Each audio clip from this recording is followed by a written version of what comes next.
We have a jam-packed show tonight. We have all sorts of UFL news, drafts, quarterbacks are pretty much set. We've got the National Championship coming up on Monday, and we've got some NFL to talk about, not only from in the coming weekend, but what happened last weekend with this team right here. Got a lot to talk about. It's episode 99. It's the bottom line, and it starts now. And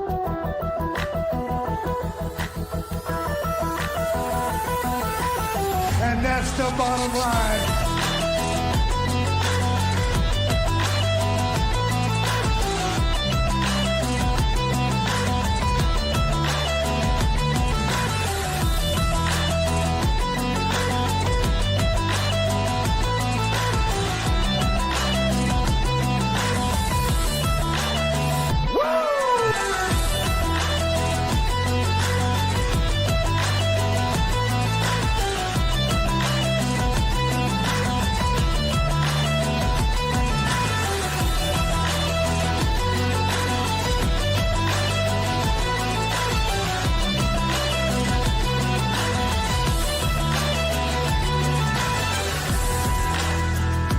You want a war?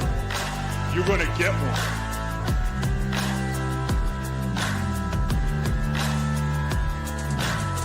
The cream rise to the top, oh yeah.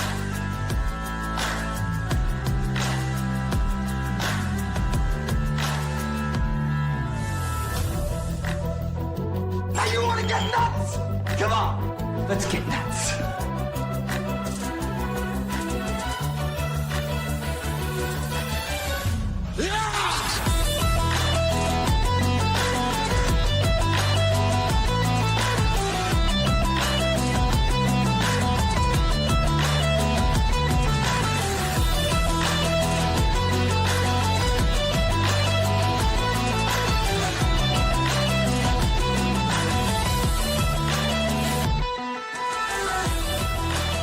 Hard work pays off.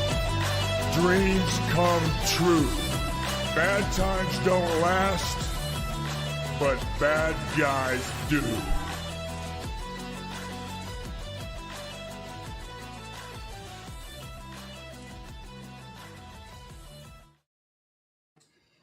We have absolutely a ton to talk about. I don't really think we can waste any time. Yep, show number 99. Next week is 1-0-0.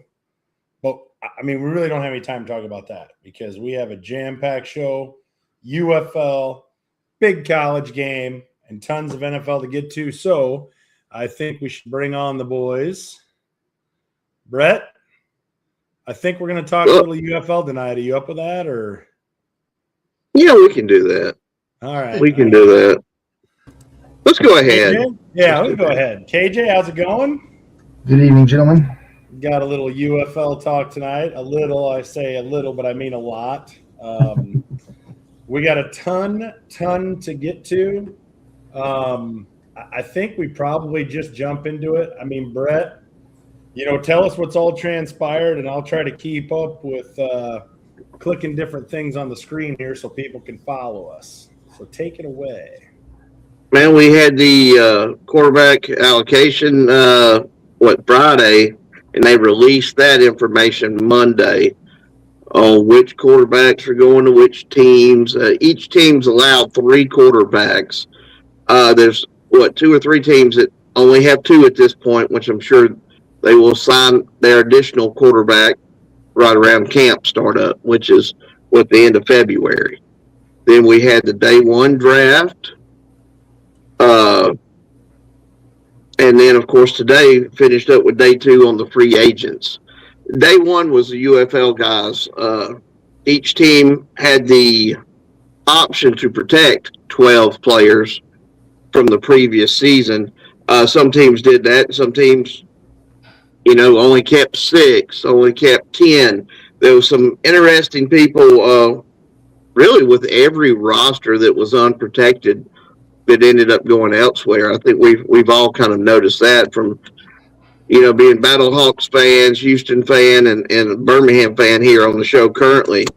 Some head scratchers, I think, for a lot of those teams, but wow, they added a lot of talent today with the free agents, guys that didn't have contracts with the UFL in previous seasons or didn't have a current UFL contract. Man, it looks good. Not to mention, we got a sneak peek at with the Aviators and the Kings helmets today during the draft. Caught a couple videos of that, so that was pretty cool. There's a ton going on. I mean, it's just AJ McCarron did mention earlier on one of his podcasts, one of his interviews, that the full coaching staffs are not going to be announced until February sometime, because they had asked him, or he was asked about, who's the DC in Birmingham, who's this, who's that, and he looked over at whoever was sitting at the table with him, and he said February. We'll find out February. And just a reminder, we are supposed to get the league schedule January 22nd. And I don't even know what day it is today, but I'm thinking that's next week. So you are correct. Sometime next week. I don't know what day is today. Just under 7 days till that debuts, or just over, I should say, if you want to get technical. So some pretty good names there at quarterback. Some names with a lot of pro, NFL experience. Well, let's just look into the quarterbacks. I've got the Gamblers, the Kings, the Storm, and the Battlehawks up currently. I'm not gonna lie to you. I had to do some digging on a few of these. Some of them obviously we've known from the past, but a lot of these are going to be new faces, of their respected teams. So, so I did some digging. And if I look at the Gamblers here, I think we just kind of look at quarterback by quarterback. I don't think, at this point, a head coach is probably going to say this guy for sure is our starter. Now, I think in DC, we all know who the starter is in DC. Okay. Dallas. And Dallas. I think we all know who the starter is there. But a lot of these other teams, it's going to be a wide open competition. So, I did some digging, starting with Houston. Hunter Deckers is actually from his hometown is about 45 minutes northwest of where I live in Iowa here. Started off his career at Iowa State, and then he was one of the players that got wrapped up when the state of Iowa decided to hammer the University of Iowa and the Iowa State University on the whole gambling thing. He was one of the players that got nailed for that. And he actually he sat out a year and then finished his career at Iowa Western, which is a junior college in southwest Iowa. They won a national championship, junior college national championship with the Iowa Western Reavers. And then he played with the New Orleans Saints, I believe, last year. For a short time, he's on the practice squad, I think, most of the year. But he's with the Saints, and then, of course, he'll be with the Gamblers this year. Big kid. He's 6'3", 215. He's a big kid. He's got an arm. He's a lefty. So that's Deckers. Donovan Smith from Nevada, another big kid, 6'4", 219. Played at Texas Tech for a couple years. KJ, you should be familiar with him. He was at Houston in 23 and 24. He was undrafted, but he will also be on the Gamblers in 26. I got to believe that's probably a wide open competition, and they'll probably look to sign a third, obviously, in the coming weeks. Moving to the Kings, the Louisville Kings. Hey, real quick on the Gamblers. Define irony. The kid's last name is Deckers. He's already been popped for illegal sports betting or gambling, and now he's playing for the Houston Gamblers. Just thought I'd throw that out there. You can't make that stuff up. Selection that was made. I can already see some of the signs in the stands. Oh, Hunter, which way are you betting today? Like, you know, I mean, I gotta see that kind of stuff. But if they really know the background, as I do, because obviously he played for Iowa State for 3 years, and he sat behind Brock Purdy. I mean, he was. Oh wow. He Wow. was the guy that was going to take over for Brock Purdy. Got in that gambling thing, and you know the rest is history. And then Rocco Beck took over, and that was it. But yeah, Deckers was the heir apparent to Brock Purdy, so that kind of gives you the timeline on those guys. But anyway, the Louisville Kings. You got Jason Bean from Texas. Played 3 years at North Texas and then transferred to Kansas. Played a couple more years, 6'2", 196-pounder. You know, I tried to dig up as much as I could on these guys. He was on the Colts 24 practice squad. In 2023 for Kansas, he was the Guaranteed Rate Bowl MVP. I mean, so the kid can play a little bit, you know, so we'll see. You know, I did my best on some of these. Chandler Rogers is also from Texas, 6 foot, 200 pounds. Played at Southern Miss in night. Now, here's the era of transfer portal and those types of things. Stay with me on this.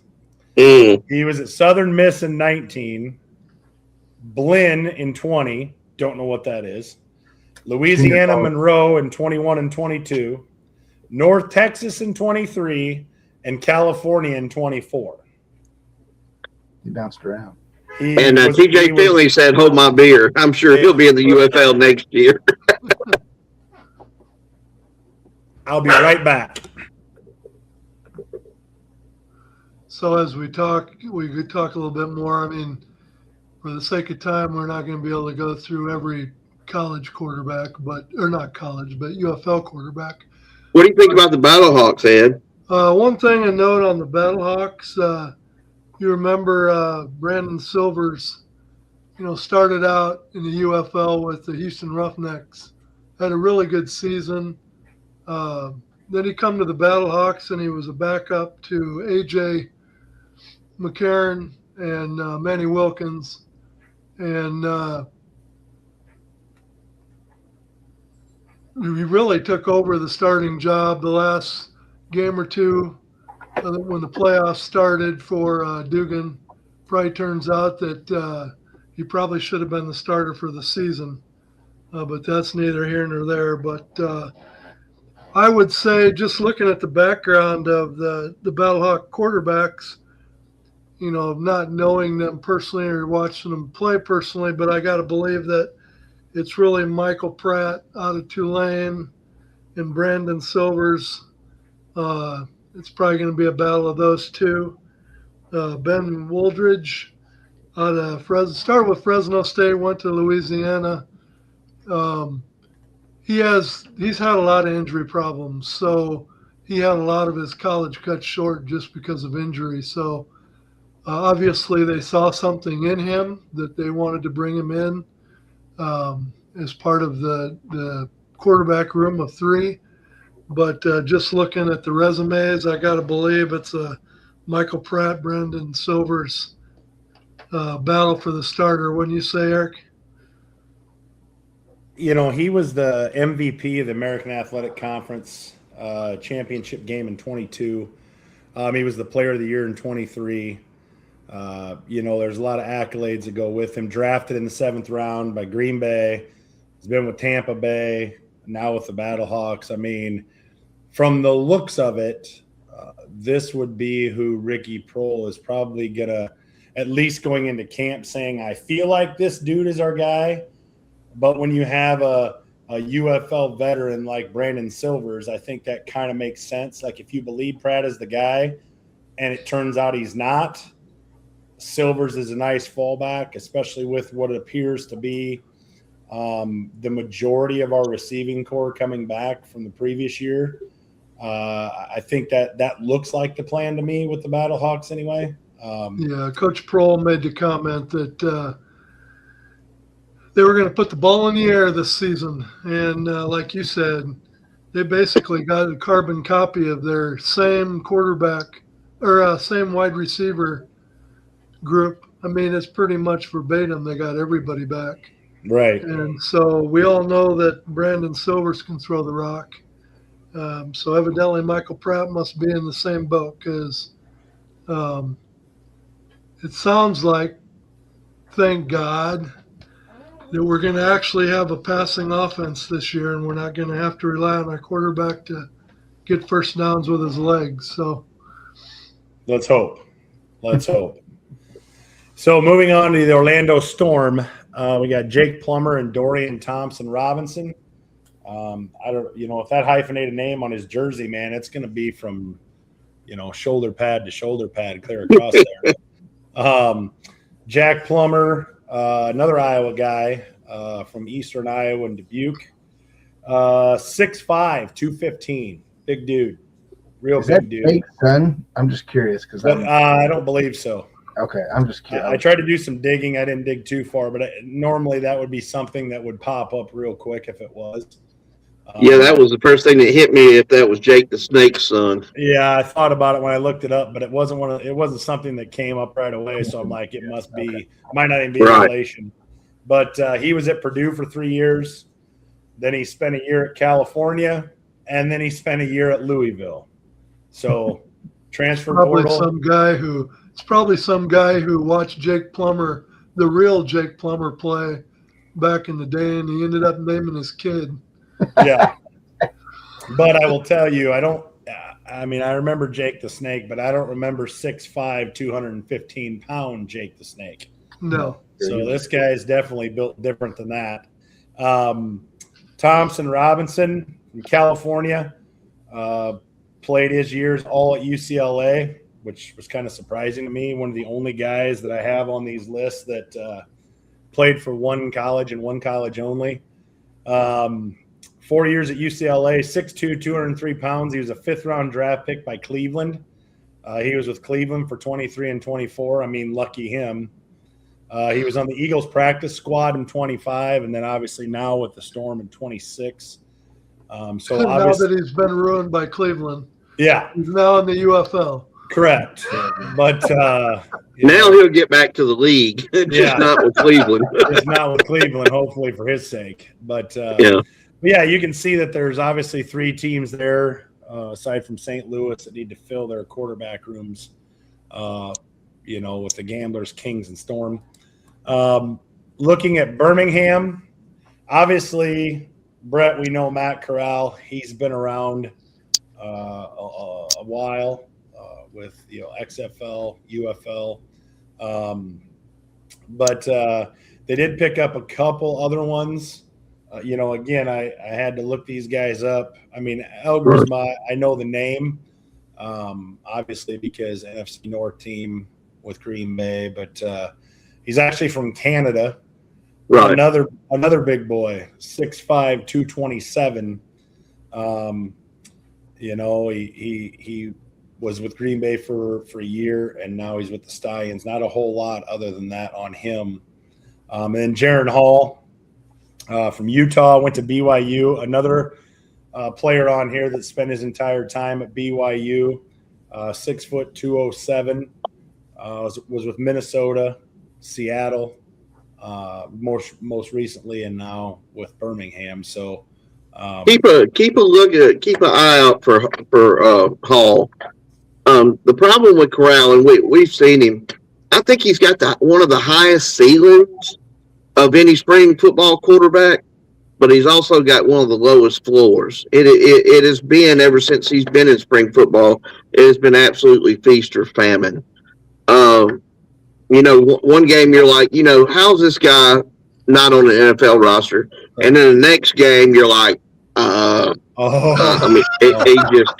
That's why he's not right. Yeah.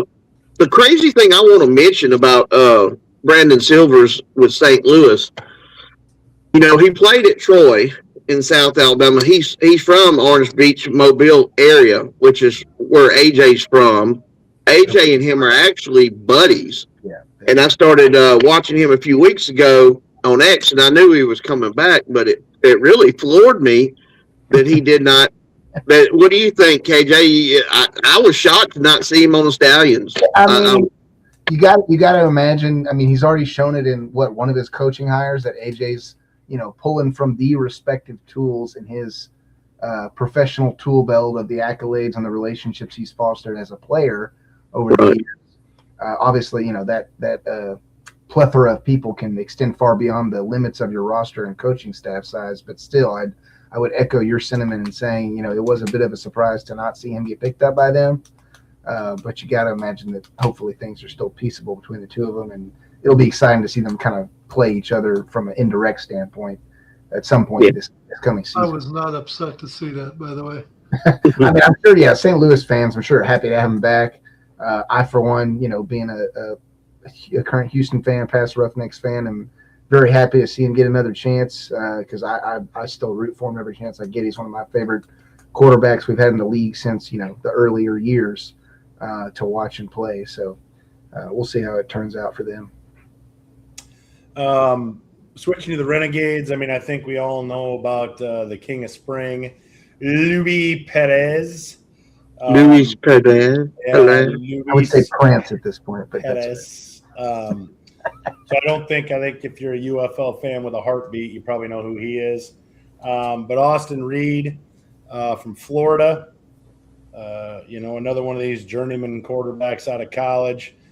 6'1", 214, was at Southern Illinois in 18, West Florida from 19 to 21, and then Western Kentucky from 22 and 23. He did win an NCAA Division II championship in 19 with West Florida, and he was the Conference USA Newcomer of the Year in 2022 with Western Kentucky. Most recently, he was on the Chicago Bears practice squad, and at 26, he will be a Renegade. DC Defenders, I think we all know again who Jordan Teamu is. I don't think we need to probably go through too much with him.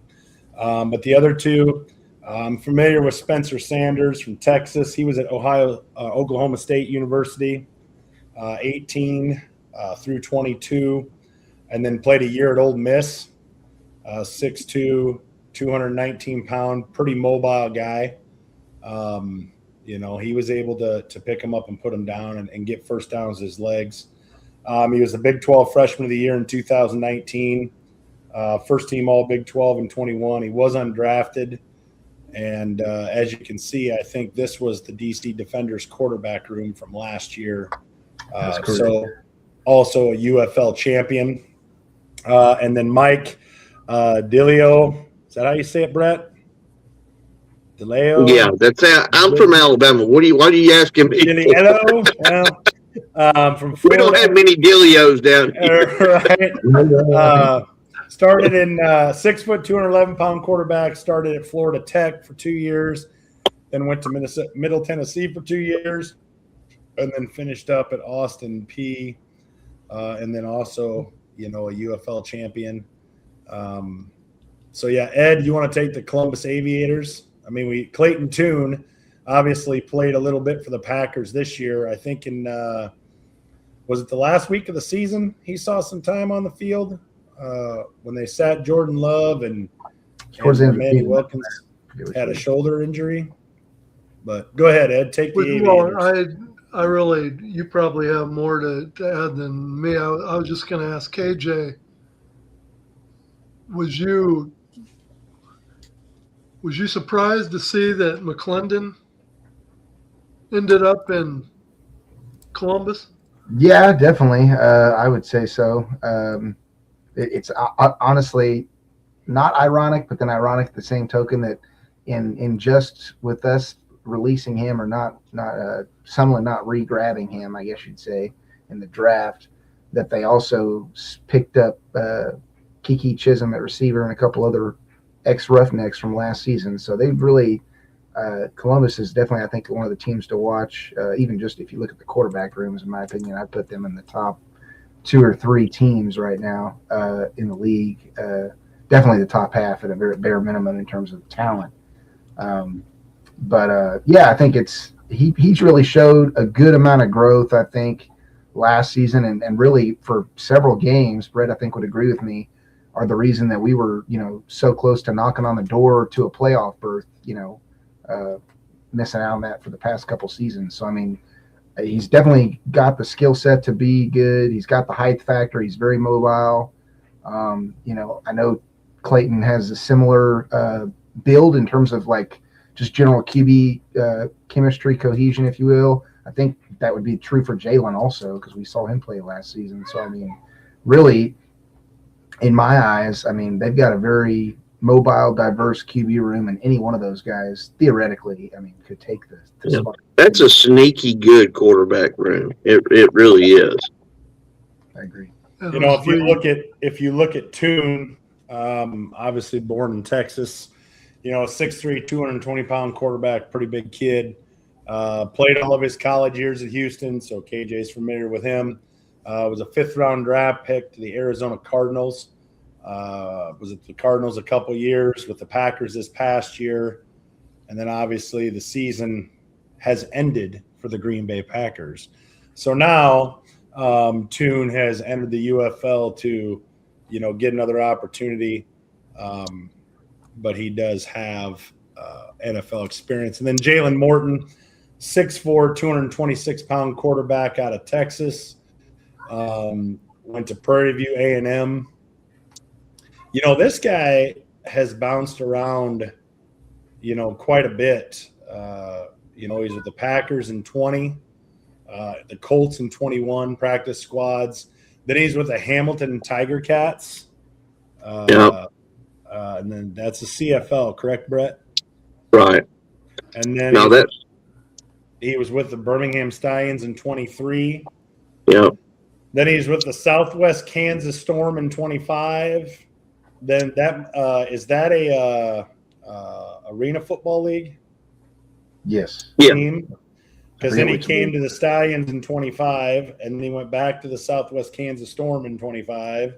I mean, the guy's been all over, and now he's with the Aviators here in 26. He was a USFL champion in 23 with Birmingham. So I think you're right when you say, Brett, that is a sneaky good quarterback room. Absolutely. Sure. Definitely. So, well, that kind of covers the quarterbacks. I'm just going to kind of go through here. Go ahead, Ed. Let's just start with some of the names that have changed hands. Being a St. Louis Battlehawks fan, just looking at the roster, one of the strengths of the St. Louis Battlehawks was their offensive line. I mean, they protected two of their offensive linemen, Ashmore and Cole, however you say it.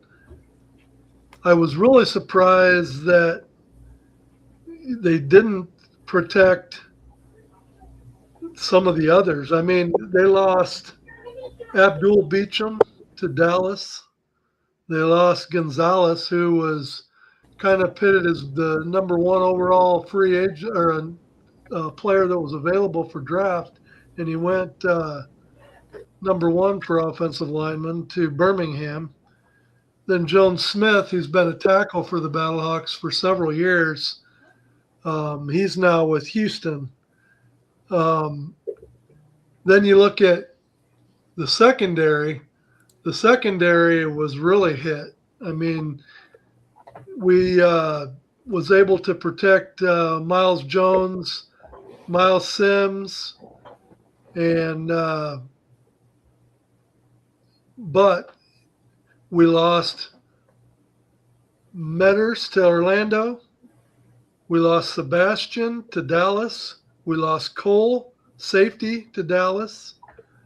We lost free safety Dennis to Birmingham. Peyton Jones retired for the Battlehawks. So our defensive secondary, they're really going to have to rely on the coaching staff to backfill there. Hopefully they got some good names in the draft. Our linebackers. We lost Wells to Dallas. We lost O'Reilly to Dallas. We lost Fatuskaski to Birmingham. And so when you look at the St. Louis Battlehawks only keeping 10 on their roster, you ask yourself why, because we end up using a draft pick to get Mike Rose back when we could have protected Mike Rose, which would have helped us at depth at linebacker, but then we could have used our draft pick for somebody else. So they're going to have to eventually explain to me, and that's a burning question I want to ask somebody in St. Louis Battlehawks organization. What made them decide on 10 players when we obviously had, we've got Panasiuk we got back as our center, but we had to draft him. So, I mean. And you've been a playoff team the last 2 years. It kind of makes you wonder why you wouldn't use all 12 picks. Well, my question is to protect as many guys as possible. Ed and I talked about this a little bit, but like, is there some advantage to doing that? Like, is there something we're missing in the writing where like we only protected 10, but that gives us an advantage, to grab 2 players here, maybe from the NFL when everything's like, there's got to be a reason for it. I mean, we had the Battlehawks had 6 players that were drafted away by Dallas, 2 by Orlando, 3 by Birmingham, and 1 each of Houston and DC. So obviously the talent was there. I guess time will tell. I think it's definitely going to be a different philosophy between Becht and Prohl. I know Becht played tight end. I get all that. But every time I see a video from Ricky, he's talking about slinging the ball around. If you remember, he was part of the greatest show on turf. Maybe he was looking for a little bit different personnel.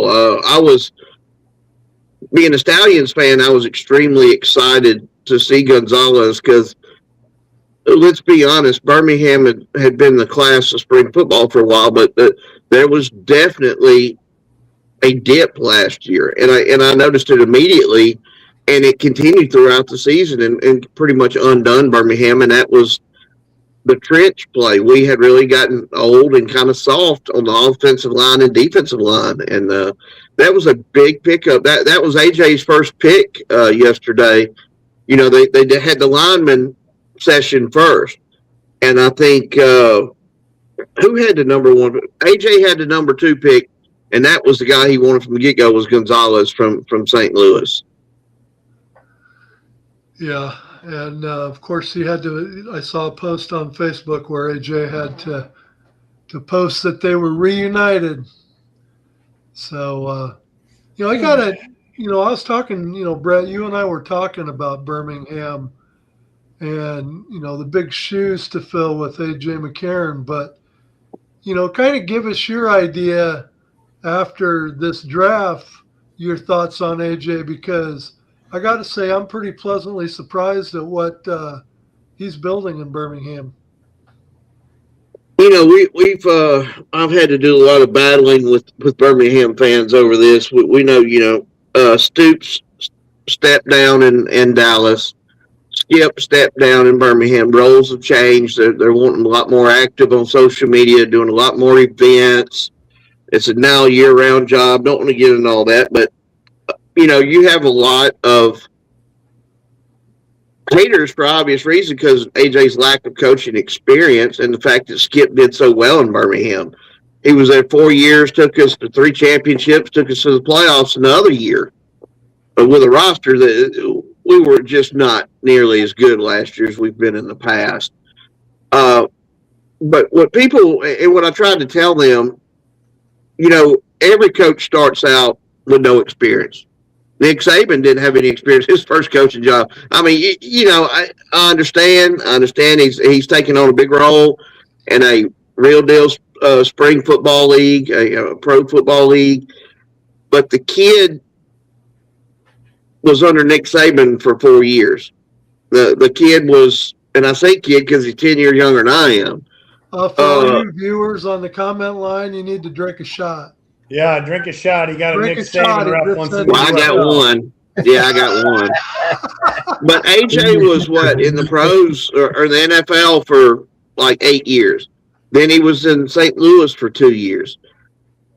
And look, the kid, obviously, him and the coaches did their due diligence. Whoever helped him, I think, and I'm not a rose-colored glass guy. If my team's not doing well, I'm the first one to speak the truth. Well, But I thought AJ was going to do pretty good. But man, I think he knocked it out of the park. Not only do I think that, I've gotten online and saw what some of the other quote unquote spring football experts have said, James Larson and a couple others, and I'm gonna be honest with you, Birmingham, in my opinion, won the draft. As you talk about, Chris makes a comment here about his defensive back room in DC. DC's very well coached. They got a hell of a roster coming back. Mm-hmm. You gotta say that DC is by far in that top tier of teams. I gotta believe. They're my number one in the power rankings because they brought so much back from last year. I've got Birmingham at number 2. Even though I say they won the draft, you still got coaching experience. And DC's the defending champion, so I've got DC at 1, Birmingham at 2. I've actually got Orlando and Beck at 3 right now, and then I've got the Houston Gamblers at 4. They had a really good draft. I'll get our official rankings out next week, but that's where I stand with that. But DC's got to be number 1 in everybody's power rankings if they're being realistic right now. So KJ, we'd be remiss if we didn't hear from the Houston fan. Give us your thoughts on what you've seen with the Gamblers so far. Whoa, are we 100% a Houston fan, KJ? Like, have we given in to the temptation, or are we just reporting the UFL? Huh? In our text, let's not go there. You use the term "we." We indicates that you're in. They're referencing a text that we had externally, folks, for those who missed. He's all in, baby. He's all in. I won't use that corny ass catchphrase. Excuse my French, but I will stick with my city, do or die, until they don't have a squad. So, despite my criticisms, I'm still a fan. Yes. All right. Thank you for the gracious rating, Brett. I will concede and take notes, fans of the show who watch religiously. You will note that it's the highest Brett has ever and probably will ever rank our team. Even if we shit sunshine out our ass, that will be the highest ever ranked the Houston squad. Well, the fact that you this is the same guy that rated Birmingham 5th 2 years ago, and we went and won our 3rd straight championship. Yes. So without further ado, KJ, you have the floor. No, I think I definitely concede and agree. I think they did a good job this draft. To kind of echo your sentiment, Ed, with regards to players lost, if you will, or guys given up in the kind of switch and transition of things. Obviously, these are news coaches coming in. So as Brett touched on with St. Louis's head coach and other folks, everybody's got their own kind of strategy and intent behind how they build their roster and their team. So you're going to see these, at a minimum level, I guess, microcosm or small changes to the rosters of teams rolling over that are pre-existing from last season. The biggest ones, I guess, positionally for Houston that I noted that were losses on us, I guess, or for us, was Rashad Williams at cornerback. The Kings picked him up in the draft period because he wasn't one of the ones that they put in their reserve slots.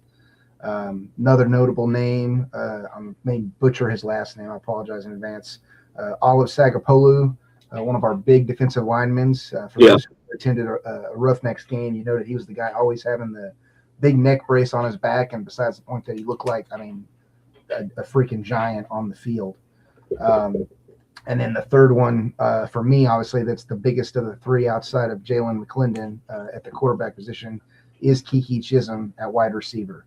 He was basically number 2 from a stat perspective, I believe. Number 1 if you're only looking at total receiving yards, or excuse me, number 2 in total receiving yards out of our top 3 receivers, which was Justin Hall, Kiki, and then I believe who was it?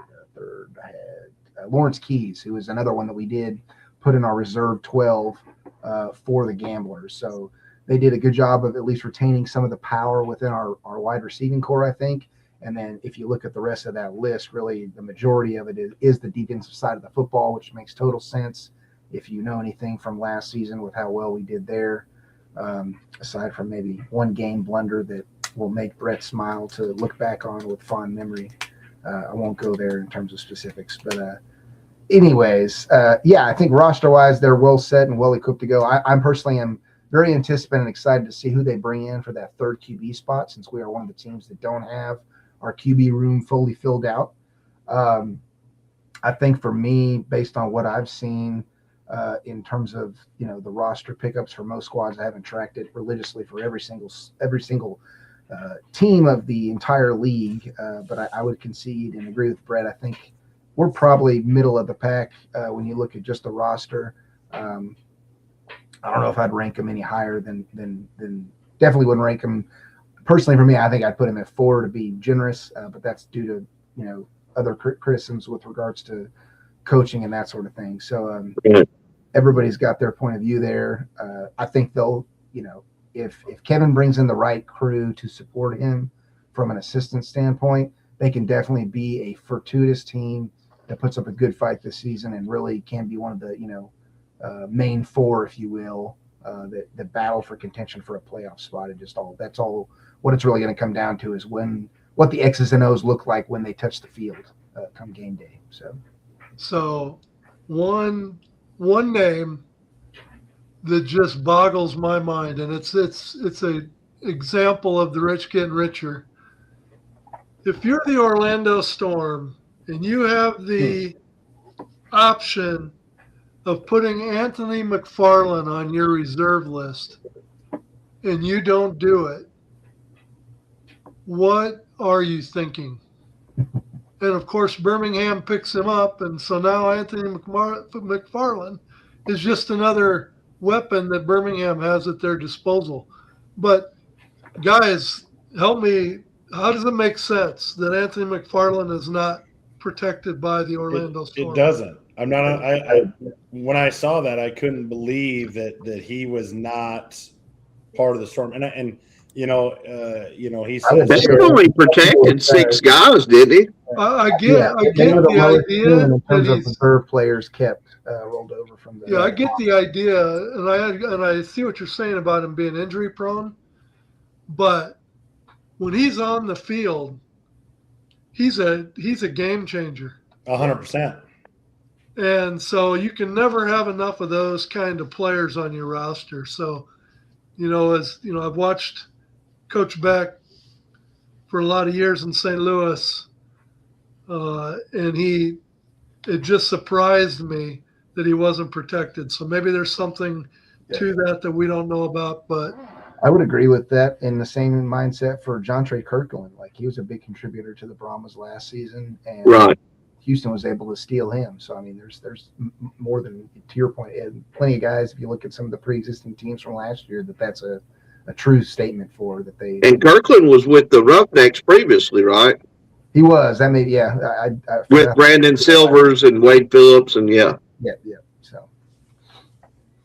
Well, all right. Let's just do a quick rundown because we're running out of time here for our UFL segment. But we're just going to kind of flash up here. These were some of the UFL free agent top picks at running back and tight end for the different teams. As you can see there, if you're looking at your team, what the top pick was at running back, there's a couple tight ends up there for the free agent part of it. And I think the next one we got here is the players draft. There you can see Anthony McFarland getting picked up by Birmingham there. It's going to be different looking at some of these names that we've been used to seeing playing for the different teams that are in a different jersey. Yeah. You know, when he said he was going to shake things up, that's exactly what they've done. These are wide receivers. You know, That was from the free agent draft today. This is the free agent draft, yes. Justin Ross, 5-year NFL pro, did a fantastic job at Clemson. Added to the Birmingham Stallions along with McFarland, like we mentioned, Dawood Davis, which was by far one of the best wide receivers in the UFL last year with Memphis. Again, not bragging, but if AJ was here, I might give him a little pinch or something, a little pat on the butt. You'd be trying to make out with him. Jeepers, criminy. I can already see it now. No, boys back home, it's going to be like, hey, AJ. Hey, see it now, already. If AJ's wife, Catherine, had a twin sister, then we would talk. But yeah, I got to give it to AJ. He did a really strong job, and I think you'll see that in the season moving forward. Chad makes a good That's a good comment here too, that he was surprised DC didn't protect Chris Rowland. Yeah, that was a shocker. I noticed that earlier. Who ended up picking him up again? Well, I think, is he on this list? Orlando. Yeah, that was part of why I ranked Orlando third after the draft. You know, I think they did a good job. You see Dawood Davis. Of course, we all know him from Memphis. You see names like Chris Rowland, who was with DC, Denzel Mims, who was at Michigan. You know, Blake Jackson obviously coming back to St. Louis. But, I mean, you see these names on here, and you're like – E.T. Chisholm from Houston. Yep, from Houston. So, yeah, I mean, for UFL, you know, fanatics like we are, this is going to take some adjusting. There's no doubt about it. But that was the players' draft top picks at wide receiver.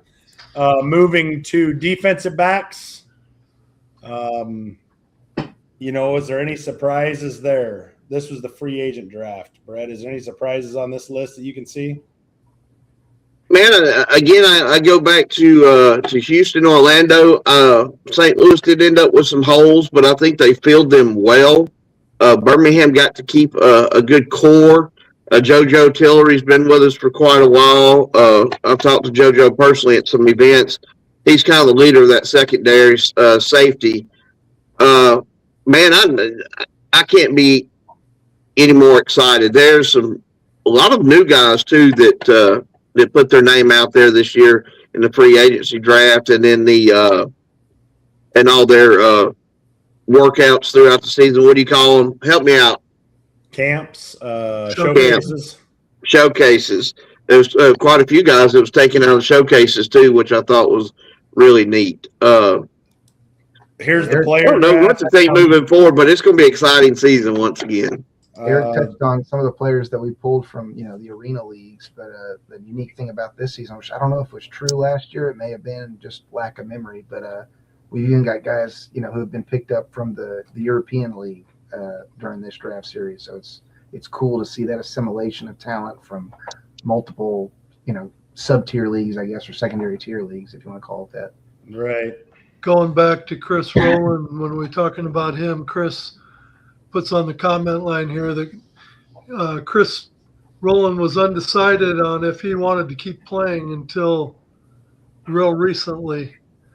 So I guess rather than have, like Chris says, have their hands tied, they decided to look elsewhere for something that was more of a sure thing. So who was it? We talked about that, I think, offline, guys. Who was the one player? Was it Brett? Did you share that was drafted who's retired? What is it? Ross. Oh, that was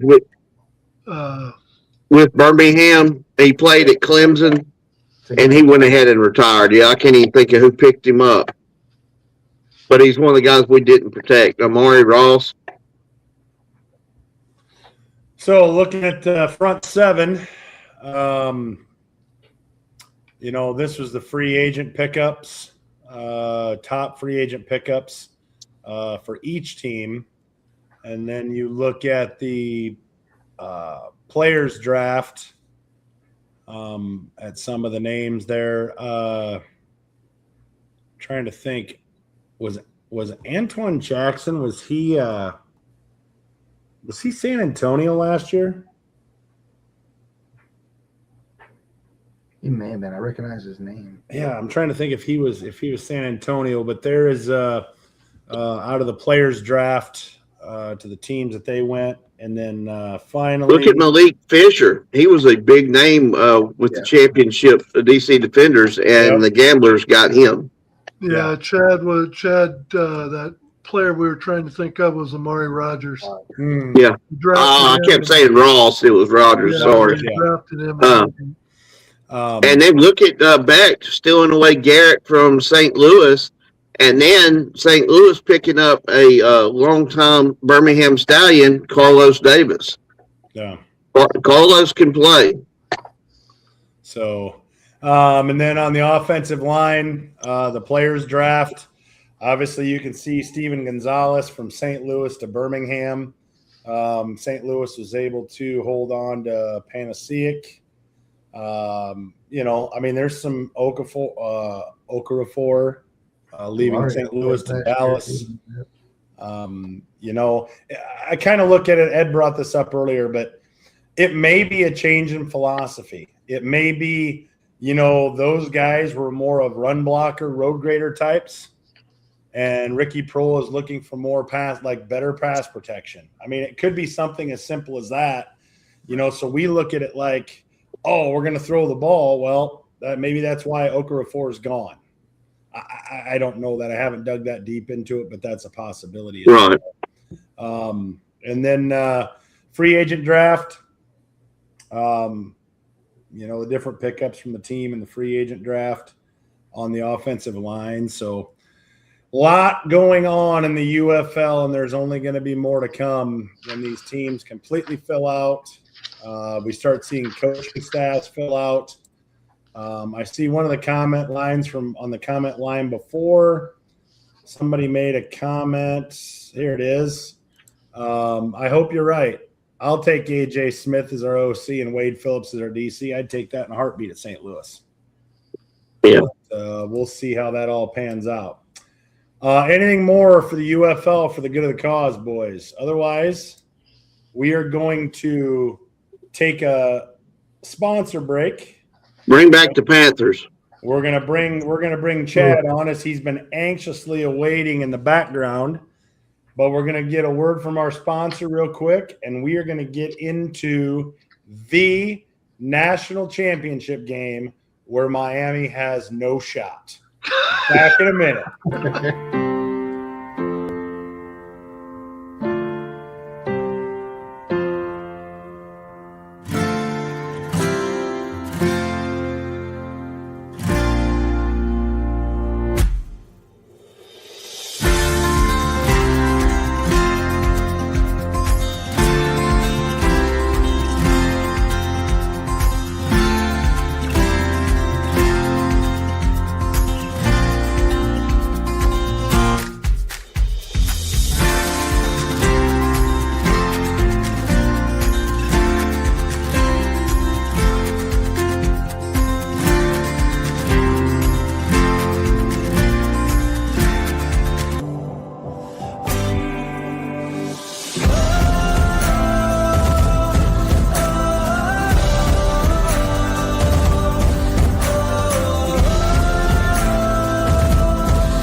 Ed, where are we on the shipping with Wild Sun? My wife and I need to get an order put in ASAP. Shipping yet? I'll have to find out, get back to you. But Find yes, out, we'll definitely take care of you as soon as we can ship. Yeah, let's get that shipping going. All right. Sports podcast. It is. Only keep your white collar bougie crap to other channels. Okay, we don't need none of that. Hey, whenever we can give our sponsor a plug, yeah, some of their fine beers right here. Listen, And Eric is very fond of the Sky. That is my favorite right there, the Sky IPA. I tell you what, that stuff is so choice. So choice. But anyway, let's get into the national championship game and the setup. But we can't do that without bringing on the fifth member of the bottom line who has been anxiously awaiting in the background, Mr. Chad. There you are. There you are. I think Chad will agree. There was a lot going on in the UFL this week. Yeah.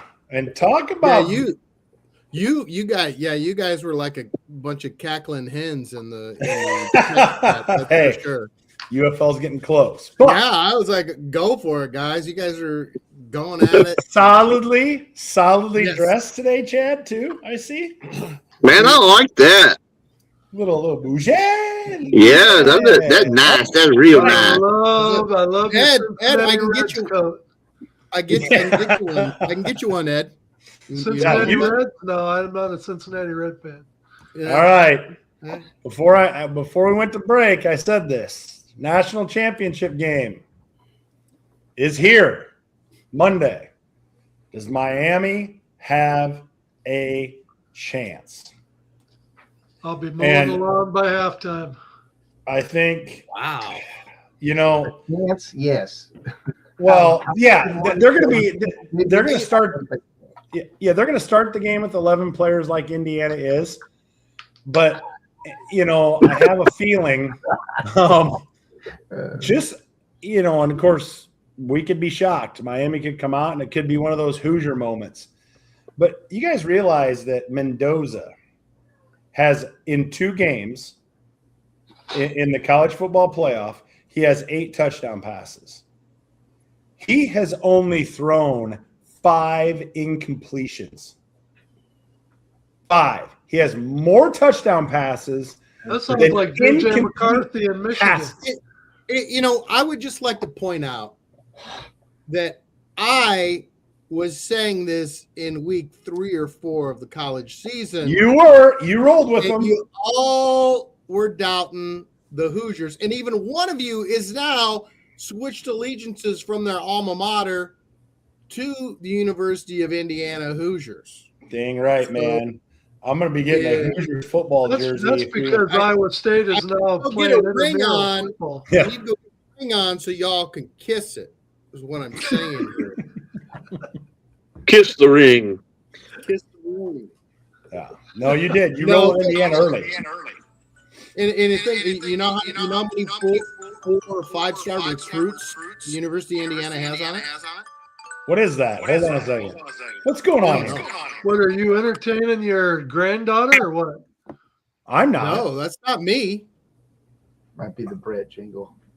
I don't know. Was it Brett? Brett? It was in the background. I might have been getting a phone call. It's about time for me to get to the strip club. So, It's Big Harry old man night, so yeah. The strip club, otherwise known as the Alabama football team study hall. That's Yeah. Right. So, or if I was an Auburn fan, we would call it the vet. yeah. I'm assuming we all watched the Indiana-Oregon game that was, over by half. Oregon didn't belong in the playoffs. Oregon didn't belong. So anyway, get back to my question. How many 4 and 5-star recruits does Indiana have? They have 4 4-stars. They got 7, I think. 4. How many? And the how many does average Miami age have? on their roster is almost 24 years old. They rival the NFL for Green Bay Packers. they rival the Packers for the roster age. I just goes to show you what the NIL and transfer portal has done. Is he going to be? We talked about it last week. We even mentioned on the show that I believe that there was no way that Moore was going to leave Oregon. He'd come back for another year. We had the deal up there with Shedeur Sanders, 4 years, $4.6 million total. Sorsby, $5 million 1 year at Texas Tech. Moore looked at it and said, "Well, Mendoza is going to the Raiders. That puts me at the Jets, Oregon Ducks. I'll see you next year." Well, you can't. There's no dodging He's not gonna be able to dodge the Jets, dude. He can dodge them this year, but who knows? Yeah. He ain't gonna be dodging next year. No, he's not gonna dodge them next year. Yeah, unfortunately, they're still there next year. And if nobody learned from Matt Leinart, Brett. if nobody learned from Matt Leinart, sit that extra year in college, and it can really hurt your draft stock. Well, and let's face it, I think we saw, the other night, Moore's not quite there yet. I didn't see an NFL quarterback watching him play. I mean, he has some good moments. No. I think another year would be really good for him, as opposed to what we saw on the other side of the ball with Mendoza. I mean, that dude looks as ready to go as anybody. Now, does that mean he's automatically going to be a great NFL quarterback? No. But the dude looks ready. Yeah, it's going to be interesting to see. I mean, this is a whole nother discussion for the offseason, but it's going to be interesting. I mean, people are saying that this is not a very good NFL draft year, and at the quarterback spot. Yeah, and a lot of the skill position, running back's really top heavy. They're saying Jeremiah Love, and then it's everybody else. And wide receivers, there's like one guy who would have gotten drafted in the first round in other drafts, and there's going to be 2 or 3 going this year that really don't deserve it. But there's a lot of guys are staying because they're getting paid more NIL than they would be as a rookie. Yeah. I mean, if you're not going to get first round money, why leave a $3 or $4 million nil opportunity? Why? It's gonna be interesting to see what the NFL and the Players Association decides to do about this. I mean, these guys are staying in longer, and at some point the NCAA has got to go back to like 4 years of eligibility, 5 with a red shirt. They got to quit this 6 and 7 and 8 year eligibility, right? They've got to stop this at some point, right? There's nothing wrong with Diego Pavia being about 30 years old. Chad, did you happen to hear about the negotiations that are going on between the SEC and Big Ten? Yeah, I saw that. The SEC wants to expand to 16. The SEC wants to go to 16, and the Big Ten is only willing to agree to the 16 if the SEC is willing to go to 24 in a couple of years. Anything we can do to bolster the old brand bias? Yeah, bring it on, boys. That's the whole game strategy there. Me and Eric said a few weeks ago, let's just take it to 24. I told you it's going to go from 24. It's going to go up. They're never going to be satisfied. They get to 64 teams, and then they'll be satisfied. Maybe they've got to go. I mean, if they laugh all you want, dude. No, I think if they do that, then it's got to be. There's got to be some guys, because let's face it, Tulane and James Madison did not need to be there.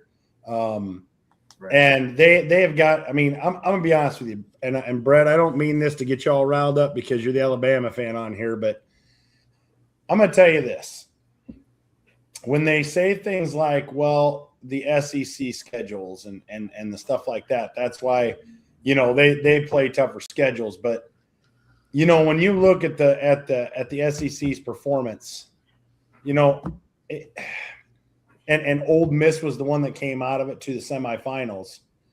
I think we got to start taking a hard look at, okay, what was there, 6 teams from the SEC or 5, Brett? Hell, I can't even remember.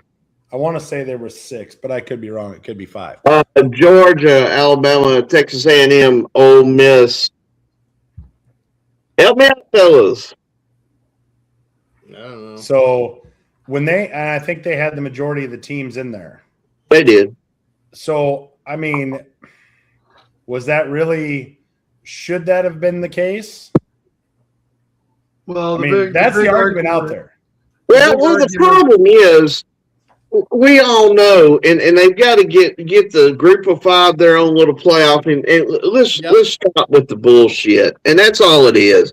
We knew the damn games were over with before they even started.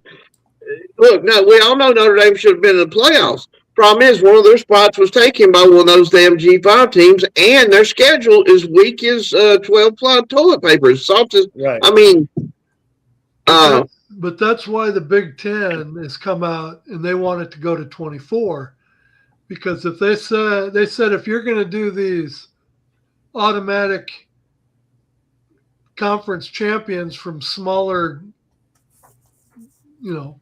Right. smaller leagues, and then you're going to basically give Notre Dame an in every year, that they have to allow enough spots for the Big Ten and SEC to fill in the rest because nobody else is worthy, is basically what they're saying. Well, I mean, I got to give the Big Ten credit right now. They're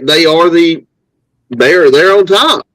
They've been on top for about 3 years now. Now the SEC had their run, the Big 12 had their run back in the day, or Southwest Conference. I mean, everything's cycling right now. There's 3 or 4 top teams in the Big Ten that are just rolling. So, I mean, the Big Ten right now, in my eyes, has as much authority, maybe more pull than the SEC, because they're the ones that's winning the championships. But like Eric said, I've talked to so many people, because, I run the sports group, the SEC group, and I have Tennessee fans messaging me, LSU fans, and even if their school is willing to pay $30 or $35 million this year for a payroll, or Texas at 40, like I've been trying to say to you guys from the get-go, that is not sustainable.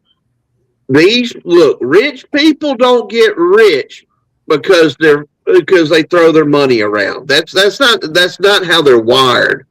And I've already, like I said, Feinbaum has mentioned there's some big guys at certain universities that have already said this is ridiculous. And, Mark Cuban might step it up for 2 or 3 years at Indiana, but we all know how volatile he is. How about the Texas Tech booster? He's still all in right now. But is he going to be all in 2 or 3 years when he's done spent $120 million and still don't have a championship?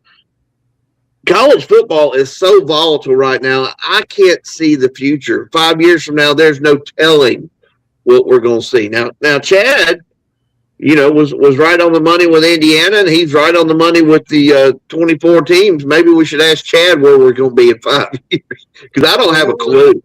Well, where we're going to be in 5 years is the NCAA is doing what they always do. They fail to seize the moment, to set defined rules, and to hold people accountable to them. And so what's going to happen is there's going to be all this madness, and the universities are finally going to get sick and tired of it, because the money is going to run out, and there's going to be a handful of schools in Texas probably, and they're going to be able to outspend everybody, and they're going to be sitting there with 50, 60, 80, $90 million payrolls to play college football. I'm telling you, the NCAA isn't going to handle this correctly. They're going to do it like they did with, they got sued by the video games, and they had to, how all this NIL started, because they didn't give stipends to players. They refused to. And what's going to happen is the Big Ten and the SEC are going to say, piss off, NCAA. I've been saying this for the last 2 years. And everybody's sick of it, I'm sure. And the Big Ten and the SEC and maybe the Big 12 and whoever, they're going to pirate the top teams, and they're going to take off and create their own thing. What do you think? We're going to have a salary cap like the NFL, or do you see us being like Major League Baseball, to where just the rich get richer and everybody else just doesn't stand a fair chance? What do you think? Well, I think when they do that, when they break away, because that's what the NCAA should do, is they should set a salary cap. They should set a player cap. They should say the most you can give a guy is $2 million. Right. And then put a salary cap for the entire team. Will they do that? No, they will not. They won't do it because they're just stupid. Yeah. And that's what the conferences will end up doing when they break away. That's what I think. So, Ed, way to derail the national championship talk by throwing that out. I was going to say we need to get back to the game. I blame you. You shouldn't have done that. But I shouldn't have done that. Shouldn't have done that. national But championship. What's the chances that this game Indiana's going to have another touchdown laid in their lap on the first play of the game? I mean, for all intents and purposes, that game was over after the first play, because to me, that's such a demoralizing start to the game that it just totally changed the complexion of that game from the get-go. And Oregon never recovered as far as. I don't Go ahead. People have listened to me talk enough for a while. Well, Go ahead. I don't think it's necessarily that. If I'm Miami, I'm already thinking about, let's say Beck, for example. I'm thinking to myself, he's thinking I got to be perfect. I can't make these mistakes. Like he's already thinking in his mind. I don't know if our defense is. I mean, do you just give Indiana 31 points out of the gate and work from there? I mean, those are types of things that got to be going through their heads. I mean, they're going to say all the right things. They're going to, we're going to play our game. We're going to do this, but realistically, I mean, Ole Miss, at times did not look like the Miami defense was giving them that much trouble.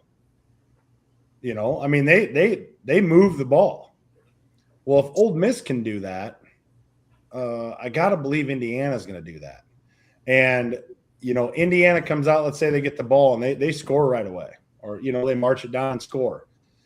All of a sudden stuff starts getting speeded up because they're like, oh, man, we're going to have to do this. We're going to have to do that. Offensive coordinator starts thinking different. The quarterback gets sped up. I mean, try to get too cute, whatever the situation is. I mean, these are the types of games where, especially the way Indiana's playing, it's going to go one of two ways. Indiana is going to boat race them because I don't think Miami offensively can keep up with them, or Indiana comes out and lays an egg, and I don't see that. And when I say lay an egg, they could still win it. But, right. I mean, Indiana could lay an egg and potentially still win it. But I don't see Indiana coming out and laying an egg. Do we think Indiana can rattle back? Here's the thing that gets lost. And Brett, you're familiar with guys up front. But the thing that gets lost, I think, Indiana's defense is solid. The boys up front, the secondary, guys in the middle, like they're solid. They do not. They do their job. Yes, they do their job very well. They're very detail oriented, but they get lost in the 35-7 halftime score against Oregon.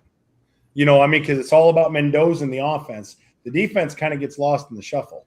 But I'm telling you, Miami is going to struggle to move the ball against Indiana's defense, because that's an overlooked part of Indiana's team. I mean, if you have any, that's just what I think. I think Miami's going to struggle to move the ball, and Indiana's not. I'm not saying they're going to run down the field like they did against Oregon. Oregon looked like they were just out of it, and maybe Indiana can do that. But I mean, I don't know. What do you think, Brett? What's the current spread on the game, guys? I know it opened at 7.5. Let me put it at up 8.5 now. It's 8.5 right now. To me, that's just low. And once again, like I said, with Alabama and Indiana, and bash them all they want to, just like Oregon. Miami's a lot bigger, stronger, and faster than Indiana. So Indiana's a hell of a lot better coach. They are white hot. They're so fundamentally sound. The only shot Miami has got in this game, in my opinion, is they're going to have to almost pull an Iowa, Ed. They're going to have to muck it up. Mm-hmm. It's got to be a ground and pound, 3-4 yards in the cloud of dust, play action, and try to drain that clock. And if they can play some kind of ball control, even if they, have a bunch of 4th and 1s, string 2 or 3 first downs together. Right. But if they even think about getting in a trap meet with Indiana is just playing out of their mind right now. if Miami don't try to muck it up, I think Indiana wins by 3 touchdowns. So how much stock do you put in home field advantage? They allocated 20,000 tickets to Indiana. They allocated 20,000 tickets to Miami, and the rest is just a free-for-all. You got to believe that with the game, basically a home game for Miami, that they're going to have more than their share of fans. I got to believe Indiana's going to travel. I mean, this is like their season of a lifetime. Yeah, right. In Atlanta, it was completely red pretty much. Yeah. The whole stadium, I got to believe they're going to travel to Miami. So is it going to be much of a home game? It's going to be about 50-50, I guarantee you. Well, I mean, okay. Go ahead, Chad. Good. Yeah. So as somebody who's been a Nebraska fan since about 1981, 1982, and whose team has gone down and played in the Orange Bowl against the University of Miami on many, many, many occasions, because, they always get home games for these things. That's the way that works. Right. Do not underestimate this home field advantage. These Indiana kids have been up in the cold all winter long. They went and got to play someplace nice last week, back in the cold. Now they're down in Miami, and it's 85 degrees with 85% humidity. And kids ain't used to that at this time of year. These Miami kids, they're all from South Florida. This is their game. Everybody's counting them out. They've got all the 4 and 5 stars. This is when they lean on their talent advantage. Their defensive line towers over the Indiana offensive line. It's not even funny. Am I saying Miami's going to win this game? I don't know. We'll get to that prediction later. But what I'm saying is, do not discount the Miami Hurricanes in the fucking Orange Bowl. I'm telling you that right now. Do not do it. You will pay dearly for that. What's your thoughts, KJ? I mean, I was just going to say, I think from what we observed with the bowl game from last weekend when they played Oregon and Arizona, it was impressive for me to see that number of Indiana fans travel that far. I mean, you're talking changing time zones. They don't even have to do that for this game in the national championship. They're already in the Eastern time zone. So that's going to be a given. Normally when you account for travel, at least I would, that's a impacting attribute, if you will, of deciding your logistics of travel. So I think there's still very much merit to what Chad's saying. I think I was there just what was it, two months ago, I guess now, when they played Syracuse, and the turnout there, obviously both teams are orange, so it's a little skewed and hard to read the entire atmosphere, and they weren't sold out by any means. But there definitely was plenty of Hurricane fans that came out of the woodwork, and I think you'll get a lot of sentimental folks coming out, even more so when it's a national championship game. That's a given as well. I don't know if they'll take full home field. That really I think will come down to how fast the tickets sell and how fast Indiana fans are quick to grab seats, if you will. But I don't doubt their ability to travel down there.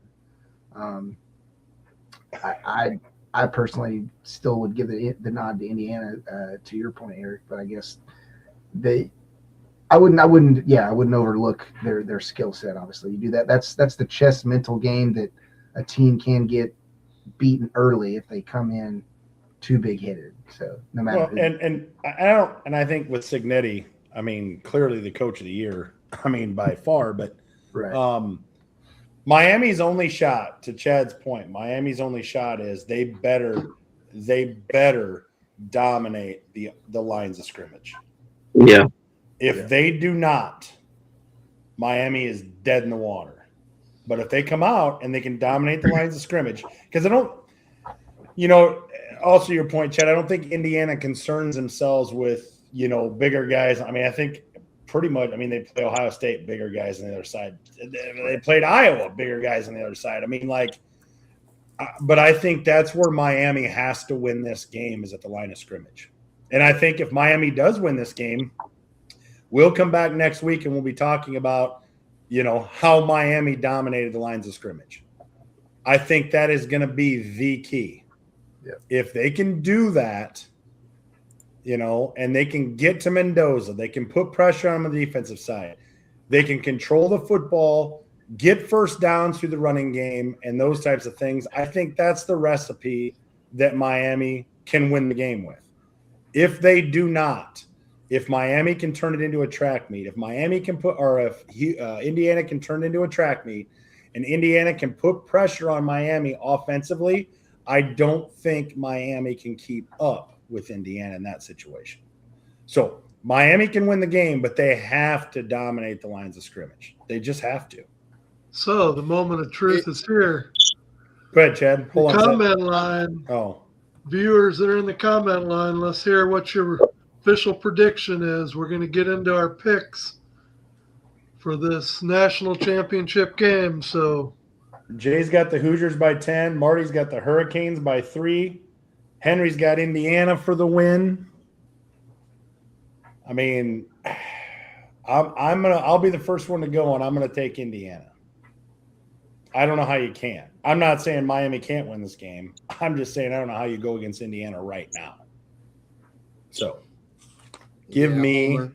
Indiana. Homer. Yeah, absolutely. Just a homer. I got to roll with my team, Chad. I I'll feel go bad. back. I'm probably jinxing Indiana by rooting for them. I'm probably totally screwed them up right now. It Yeah, might I'll be, go this might be your next. shot at a national title, buddy. You're dang right. I think Miami will, after listening to all you guys talk, Miami might be able to keep it close for a while in the first half. But if even if it is close at halftime, if I'm a betting man and you talk about halftime adjustments, I'm giving that advantage to Cincinnati every day of the week and twice on Sundays. So, even if Miami's able to keep it close at halftime, I think eventually Indiana's going to pull away. They just got too much firepower. I'm taking Indiana, and I think it'll be a 17-point win. I would take Indiana in the points for sure. Chad, who you got? Big reveal. You've had Indiana all year at number 1. Big reveal. Well, I tell you, Pulling the blood over Nebraska.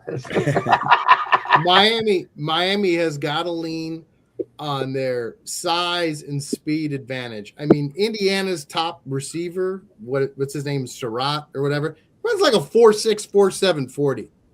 So Miami has got to lean on the speed and size like they used to do in the 80s and 90s. They were bigger and faster than everybody else. And when in doubt, go with speed over size. So that's the way that they can win this game. The heat, the humidity, the home field, the lines are bigger, and they are faster. Having said all that, Indiana wins. Look at Mama Bear weighing in. Mama Bear, Indiana. Too funny. John David has Indiana by 10. So, yeah. Who you got, KJ? 2 points to make. One, I do think the pressure holistically is much greater on the Hurricanes.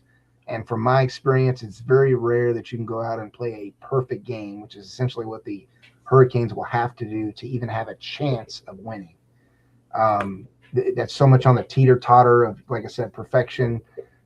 Indiana is much more the team, as we already discussed, that can make a mistake early and rally from it through adversity and overcome that. I don't think the Canes can do that when you look at the full 4 quarters of the game. And then the last point I'll make, this may be corny to some, but if you follow the social acronyms of these 2 quarterbacks, it's literally the angel and the devil on your shoulders. Okay, we got a QB who's literally giving praise to the big man upstairs after every game, super humble hometown boy, and then you've got the beta male simp for an OF girl. Okay, so I'm sorry, Jesus is not on your side. Miami, Indiana's going to win this game. Brett, is it a clean sweep? Yeah, Miss Jolene actually stole my thunder. I had Indiana by 14. That's, I don't have a dog in the fight, so I want a fantastic game. I would love it, 38-35 or 24-23. Let's go to overtime. I just don't. I would like to see a weather report because Chad is not wrong on that at all. with the heat and humidity down in Miami, Florida, compared to Indiana. He's right. Those kids, that's a different animal. I don't know what the weather's supposed to be Monday night, but that is an outdoor stadium. But Signetti is just such a damn good coach in India. I just think they're too good. I just think they're too good. Those looks, Brett, when they fumble the ball and he looks pissed. They intercept the ball, he looks pissed.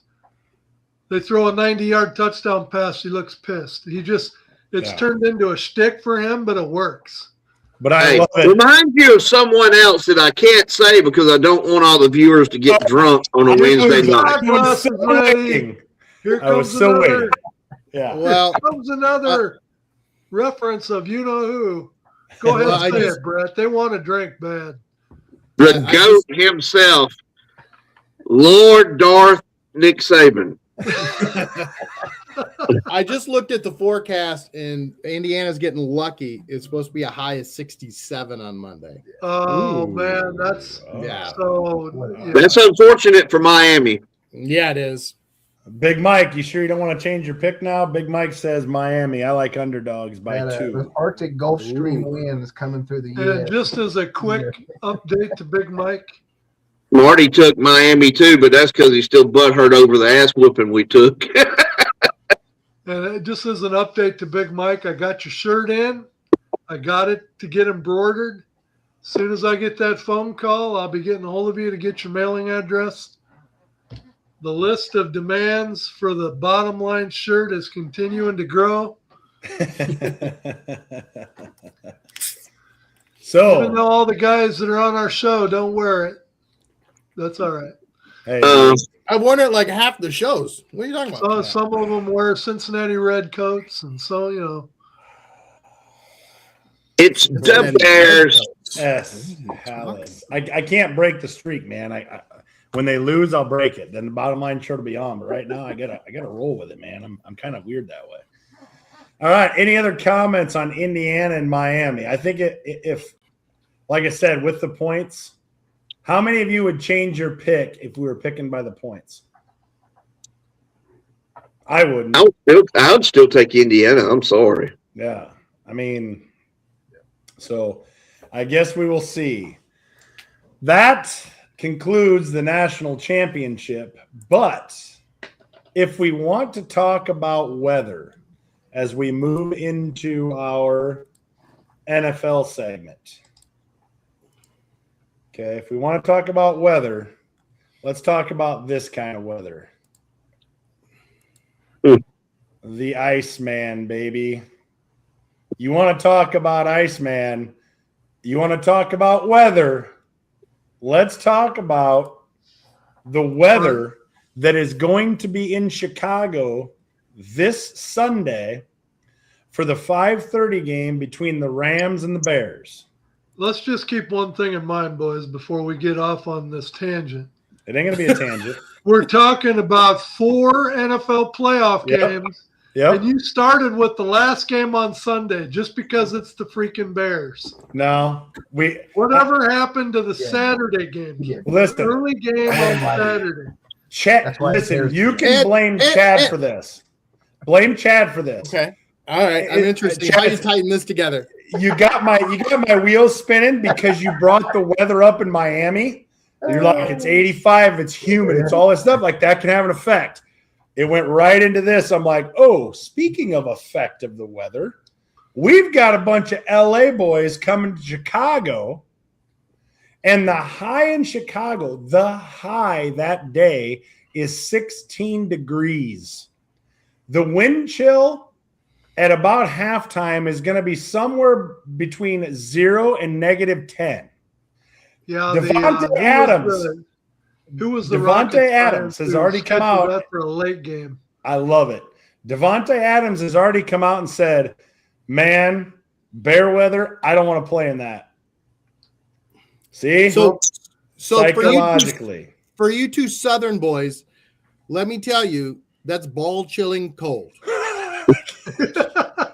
You have no idea. I've lived in it for 56 years. Yeah. It's ball-chilling cold. Let's put it this disagree. way. I Back in the haven't 70s No. at Old Met Stadium, when the Minnesota Vikings were the Purple People Eaters, and they pretty much were in the playoffs every year, their whole home field advantage was cold weather. Yeah. The LA Rams would come into Minnesota every year, and they couldn't do crap because it was always 0, 5 degrees. This is going to be a rollback. The only difference is it'll be Bears uniforms instead of Viking uniforms. 1986. We'll find out if Nakua and all those guys can play when it's 10 below and you catch a hard pass from Stafford and you're about 3 of your fingers break off. Yeah. I mean, listen, it's the first thing I checked. I've been looking at it for 3 weeks. Like, if we run into the Rams or 49ers, what's the weather going to be like in Chicago? Green Bay, I didn't even bother to look because they play in the same crap. But when they said it was the Rams, I looked at it yesterday and I'm like, oh, goody. Like, I don't even care. Like, you go back to 1986, Rams show up in Soldier Field. It's about 5 degrees. And the Bears beat them 24-0. And the sun is and that was on AstroTurf. Yeah. The sun starts to set, and the ground just gets harder and harder. Yep. To Chad's point, I can say at least one of these two Southern boys can attest to the cold temperatures. I've been to one game in Highmark now, and I was at the Super Bowl. Yes, the game was indoors, but I got to experience all the pregame festivities when they had it up at USA Bank Stadium the first year it opened. And the wind chill that day, I believe, was actually in the negative digits when you include it. Oh, yeah. So I've witnessed the cold of the deep or far north. Yeah. And it is no joke. Try negative 25 straight air. Yeah. Yeah. No Yummy. windshield. No wind chill. It's just cold. No Feels windshield. better than wind chill in any Yeah. Yeah, how many times, KJ, can you go out your, maybe Brett's a better one. How many times, Brett, can you go out your front door with a pan of boiling water, throw it up in the air, and it just disappears? Maybe once every 2-3 winters. Whatever. You are lying. Decades. You are lying. Yeah, man. maybe every. No, I'd say maybe every 5 years. But it's So- KJ can he tell you we'll get 1 or 2 real cold days for us, and then you turn around at 60 degrees again. Yeah, So. that doesn't happen for us. But so I think all of us witnessed what happened on Saturday with the Chicago Bears and the Green Bay Packers. As a Bears fan, at halftime, I wasn't feeling so good. Chad, you were probably already not watching in bed. No, I watched the whole thing. Did you? I started when they came out in blue on blue. I was like, "Oh my god, what are we?" I know. I Yeah, I immediately didn't thought- understand that either. Yeah, I went through a whole panic attack over the uniform alone before the game even started. I'm texting my son, "Oh my god, we went blue on blue. What are we doing?" I told my wife that. I said, we're wearing the blue on blue uniforms. What are we thinking? She gives me that look like, what does that matter? And I'm like, it matters. It matters. The only thing worse would have been if we would have went with the orange top. Yeah. Well, God. I'd have lost it. Oh my god, there's no way we would have won. No. Or the retro, those ugly ass retro. I'm getting a panic attack just thinking about it. Okay. So at halftime, first of all, beginning of the second quarter, the game was over. We had lost. We had lost. I'm just going to watch the game and take the rest of it in. At halftime, I'm texting everyone, they should probably fire Dennis Allen before they come out of the locker room. Right. He needs to be fired now. He can't adjust. He can't make changes. He can't coach anybody. He can't scheme. He hasn't made an adjustment at halftime the entire season. And what the hell happened? They made adjustments. They schemed. They played defense. I think Matt LaFleur made the mistake that so many NFL coaches make at halftime. They go into the locker room with a comfortable lead, and instead of just doing what they did the first half, doing the things that got them there, they go into conservative, protect the lead mode. And I think Matt LaFleur called off the dogs because he thought he had that game in hand, and he got way too conservative and allowed Chicago the opportunity to get a couple quick hitters and get right back in the game.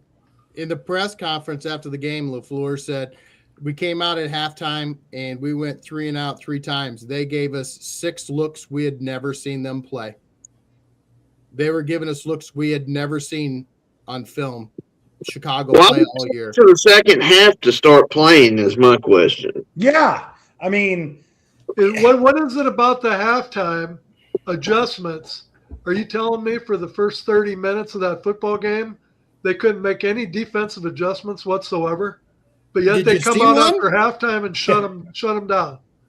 I didn't see one. I didn't see an adjustment. I mean, the only thing that he was doing in the first half was he was rotating man coverage and zone coverage. But with Green Bay moving their motion, it would tell Jordan Love we were in man or we were in zone. I mean, you motion a guy across and nobody goes with him. Hey, we got zone coverage, kill, and pretty soon we got a pass play for zone. I think in the second half, 2 things happened, 2 things at least that I noticed. They were changing up their looks. They were showing zone, they break off into man, or they were showing man, they would break off into zone. And all of a sudden, the defense started playing like they didn't have anything to lose. Guys flying around, pressure on the quarterback. They could not run the ball for anything. Complete opposite of the first half. And like Brett said, it's like, what the hell were we waiting for? So translate, move that forward to the Ram game. Okay. So what do you guys anticipate with it's going to be colder than hell outside? Do you anticipate a high-scoring back-and-forth affair with 2 high-powered offenses? Or do you think the weather allows the defenses to keep the offense under control and it ends up being a lower-scoring game? I think the weather helps our defense. Of all the units, their defense, our defense, their offense, our offense just put 31 points up in the cold the other night. So, I mean, if our offense has an off night, so be it. I mean, it happens. It's NFL, whatever. Hats off to the Rams defense. We didn't execute. I think going into the game, the one advantage that it is it gives our defense a little added help. Like you said, Ed, how's Puka Nacua going to like catching a 90-mile-an-hour fastball from Stafford when it's -7-degree wind chill out there? And face it, when the Rams went into Philadelphia last year in the playoffs and it was snowing and cold, the Rams offense was not the same. Right.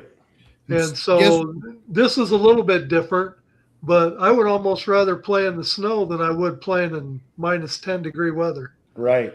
Now, it's been 40-some years since I played football in the cold with pads, but I can distinctly remember my fingers hitting a helmet and sending so much pain in my little punk-ass teenage hands. I was like, I'm telling you, Matt Stafford hurt a finger on his right hand, his throwing hand last week. Yep. Now he's going to be in the cold. It's just going to exaggerate it. Yeah. And every hit the defense licks on the offense hurts a little bit more. Well, a little bit more to it. And when I went down to Dallas for the Viking Cowboy game, it was colder than hell down there that day. But anyway, I got into the conversation with Jesse Barnes, who used to play for the Cowboys, and I asked him, what is it about the cold weather? What what is it about the cold weather? What do you struggle with as a player in cold weather? And he says, really? That you get affected by nothing for the most part other than your hands. He said your hands go numb. And as a defensive player, as an offensive player, so many of them use their hands for everything they do. And when you reach that point where you can't even feel your fingers, let alone use them, I got to believe that the wide receivers and stuff are just, of course, now with the gloves they wear, they basically got super glue on them. So they probably just got to stick them up and the ball sticks to it. But my thought process is this game in the cold weather. I mean, it's going to be close to the coldest game played in the NFL. It's going to be top 5, I think. It's expectation. The Bears players, and here's the deal: the Rams could come out and win 45-14. Who knows? But it's expectation. The Bears players know exactly what to expect. The Rams players may think they know what to expect, but I guarantee you they have not played in a game anywhere close to this year. And some of them, it's probably been a long time since they've played in weather like this. That's an advantage to Chicago. Anybody want to guess Matt Stafford's record at Soldier Field? When it's cold or just overall? Just overall. I would have no idea. It's not good because he was with the Lions, obviously. 5-7. Wonder what it is in cold. Oh, that's right. He was a Detroit Lion for a long time. Yeah. So with that said, let's pick this game because we got 3 other games to do yet. We do. Rams. There's other games. There's other games besides there this is. I mean, I guess I'll watch them, but 3.5-point favorite. That's Chicago. 12-6. It's a Sunday night game. Prime time. There's also some hubbub, Brett, about the NFL and how they schedule these games. Some people aren't very happy. You got guys that played on Sunday that have to turn around and play on Saturday. Houston played on Monday. They have a quick turnaround. And then you give the Rams and the Bears, who both played on Saturday, the late game on Sunday. Yeah, and they are complaining that this is a ratings deal. Oh, for sure. Rather than a player safety. You talk about player safety all the time, but yet you're chasing the ratings in the playoffs by giving the Rams and the Bears the Sunday night game on NBC. What do you think, Brett? Well, the NFL is just a bunch of hoes, like I've always said. They muscled out the USFL in the 80s. They want to be the only game in town. That they are, I mean, the 10-ton gorilla in the industry and in any sport. Of course, it's about money. It's always about money and ratings. They can care less. Who are you taking? Who you got, Brett? You know I'm not taking the Bears. Rams by 50. AJ? Definitely rooting for the Bears on that one. KJ's taking the Bears? Yep. Chad? Matt Stafford is 3-3 at Soldier Field for 32 and below.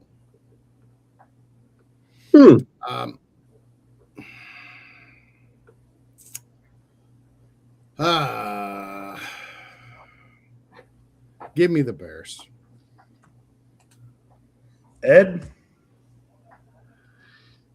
I think if you guys were betting men to say that you were going to the quarterfinal round of the playoffs, you guys would have been happy, right?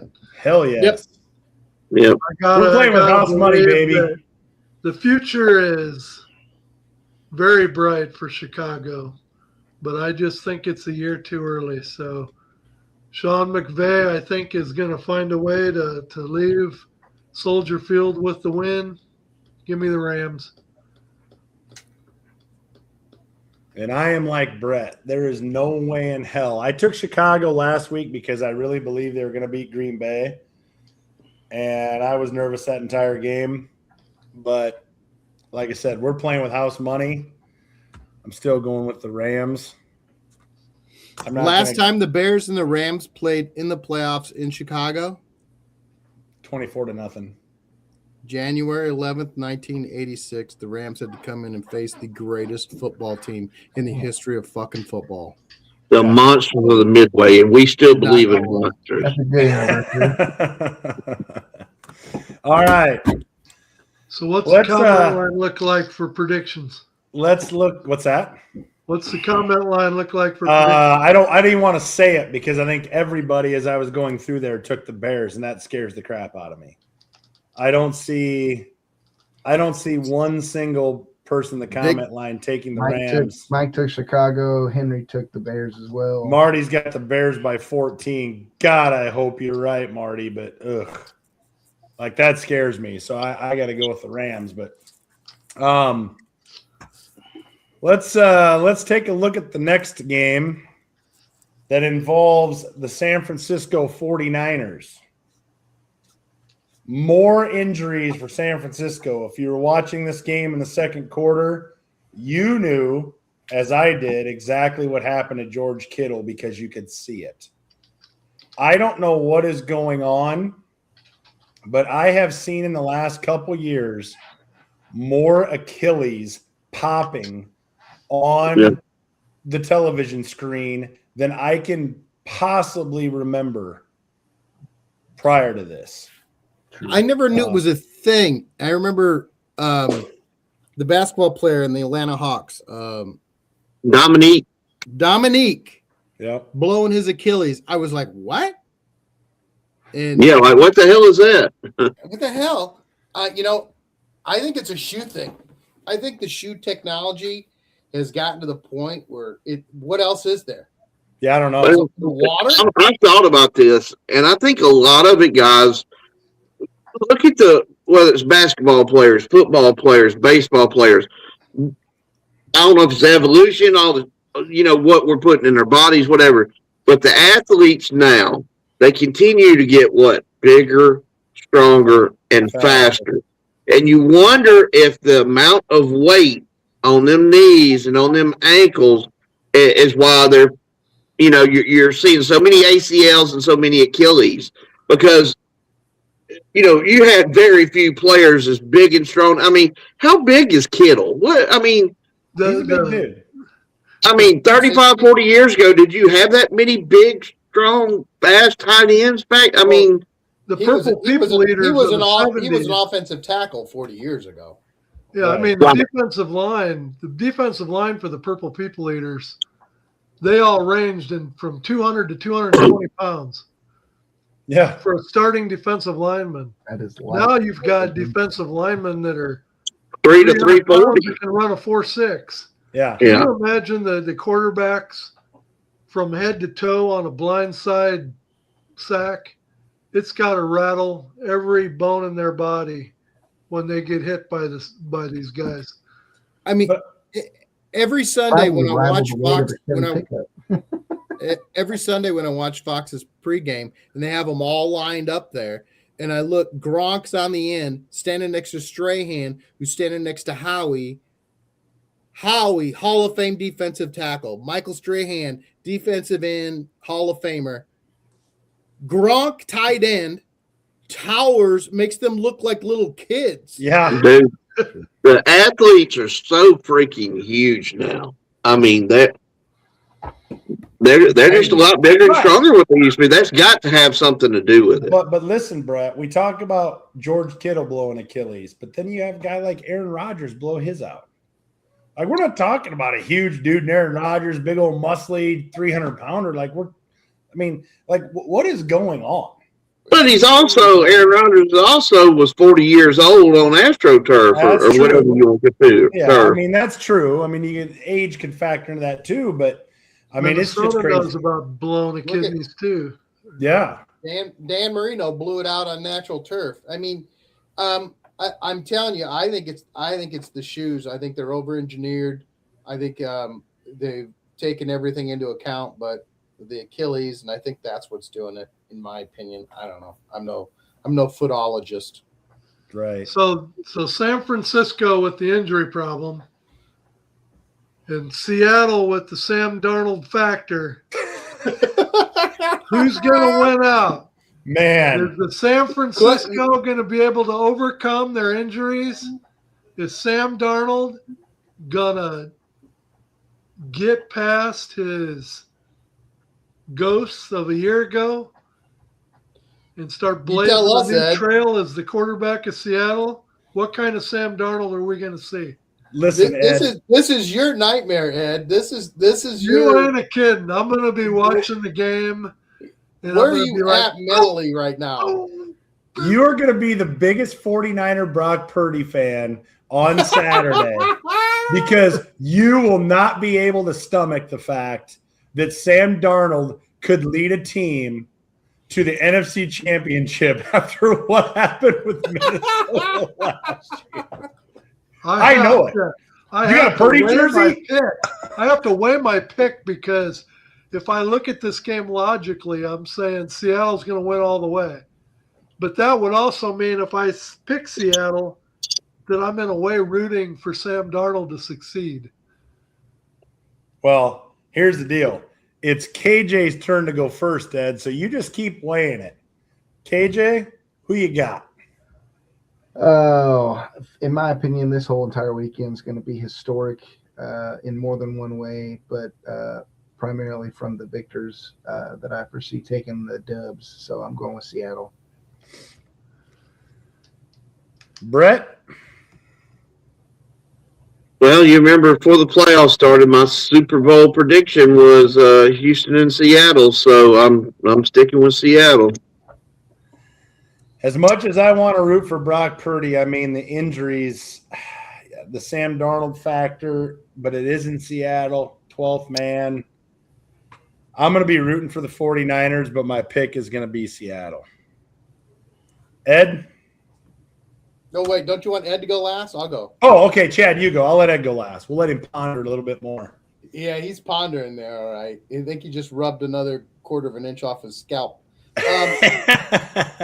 His hairline. You know what? I think that Sam Darnold is going to go out and he is going to prove that it wasn't him last year. It was Kevin O'Connell and his play calling. Seattle wins this game. Ed, it is now your turn.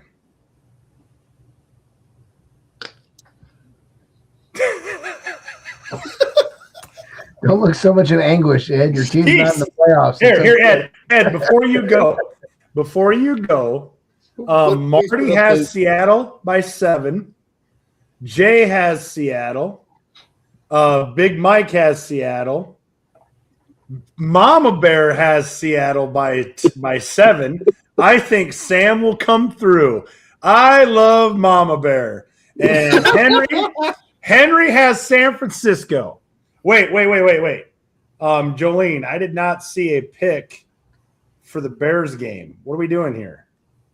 You better get on that, Jolene. So Ed, now that you have all the picks from the comment line, you have our picks are in. What say you? So do we actually know what a Seahawk is? Oh, my God.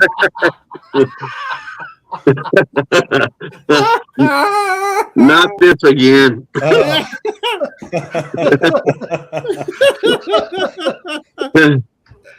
me tell you what a Seahawk can do. I'm about to get deep with this one. All right. Okay. Let's hear it. The Seahawks, they're not flightless birds. They can actually glide a little bit. But you look at the 49ers and you think about the San Francisco 49ers. What is it that's such a big deal about a 49er? I know it surely doesn't compare to a 69er. So having said that, I'm going with Seattle. Oh, he is going to be rooting for Sam freaking Darnold. I love it. Ed, put up the Savior Sam. We are the San Francisco 69ers. I'm changing my bet. But as long as they're the 49ers, Seattle. I so wish that I would have kept that Sam Darnold freaking Jesus thing that you threw up every single week. Oh, you don't have if it? I would have kept that, I would put that on the screen right now for Ed just so he can reminisce about Sam Darnold.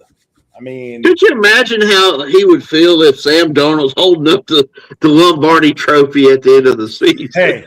Hey, you know what, Ed? This is Sam Darnold on Saturday. 80, what you gonna do today? I got my A game. You got your A game? A game? He got his A game.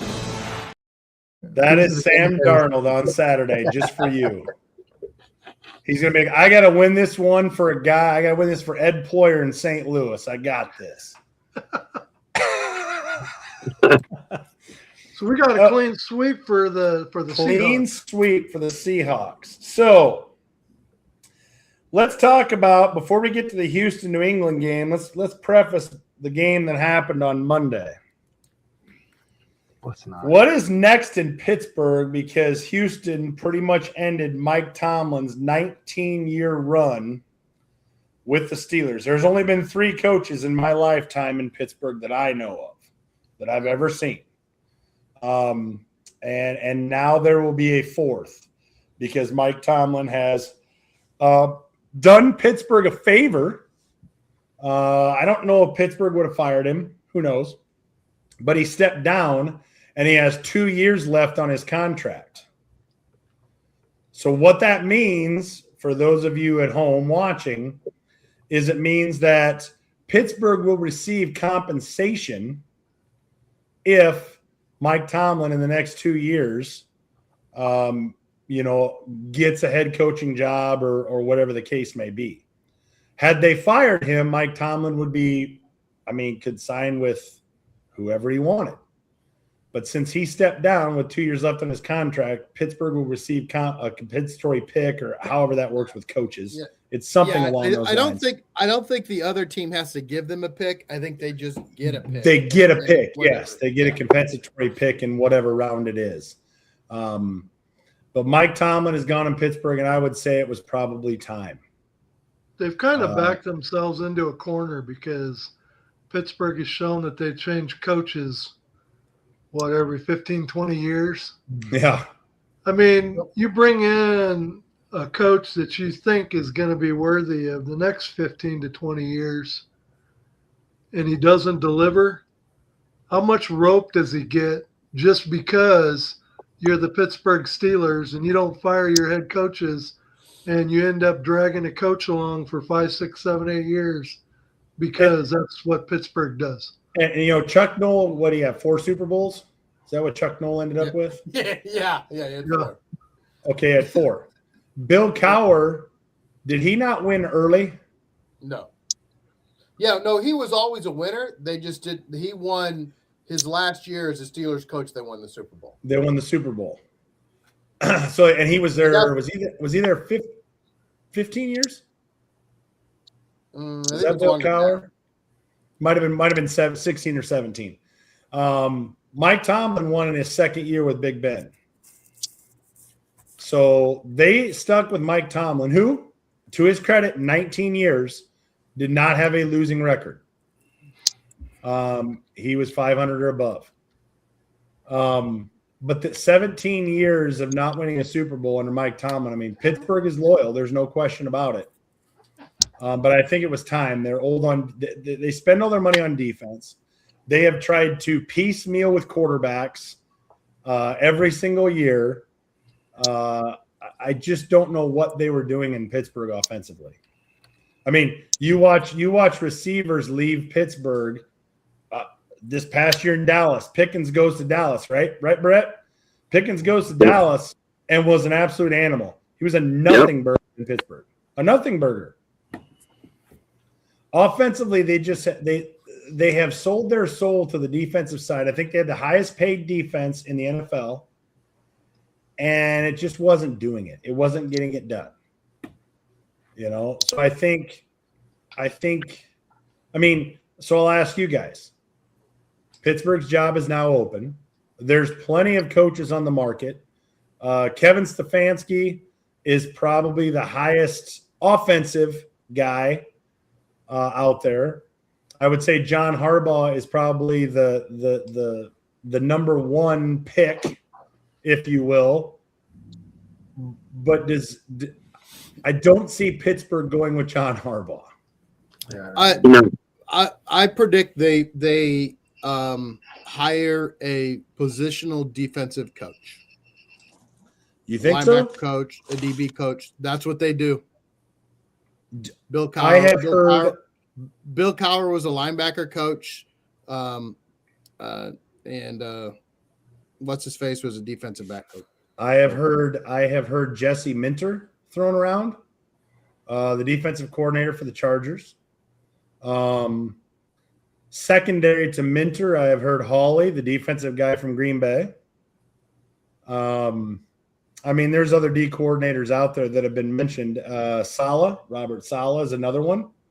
God love Pittsburgh for being bound and determined to have a defense. I can respect that. You know, the question, what may be a bigger question than the coach is what do they do with TJ? I mean, this is a rebuild. Yeah, they've got to shell it out. You just flushed him with cash. Yeah. And he's what? Is he 30? I mean, I'm not sure what TJ is, 30 or 31, I think. And he's starting to get banged up too. Well, you know who's at the top of everybody's list? Every job opening you see has Brian Flores at the top. He's 31.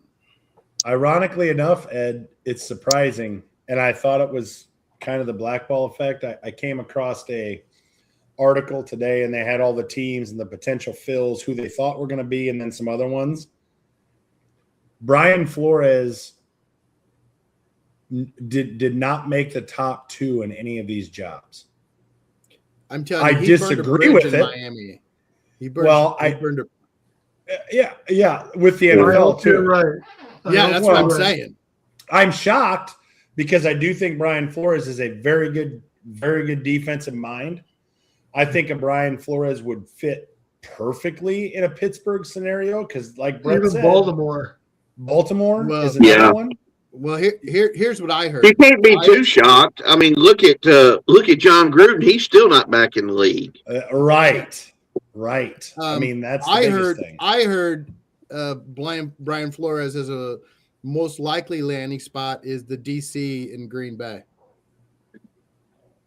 If Hawley leaves. You didn't hear that. I know you didn't. He didn't hear yes, that. I did. You did? It's called jerking my chain. Nope. It's called jerking my chain. Listen, I want Brian down. Write it down on your notepad, Ed. I want Brian Flores to get a job with an AFC team or something of that nature, so we only have to see him about once every 3 or 4 years, because I do think he's a good defensive mind. He definitely fits the profile of Baltimore. He definitely fits the profile of Pittsburgh. Hell, maybe even fits the profile in Cleveland. I don't know, why you'd want to go there, but maybe he does, because they've had offensive guys. I think Kevin Stefanski is a phenomenal offensive guy. Man, Cleveland can just get out of their way on the offensive side of the ball, quarterback, whatever it is, So maybe that's a fit defensively for those guys. I don't know, but Pittsburgh.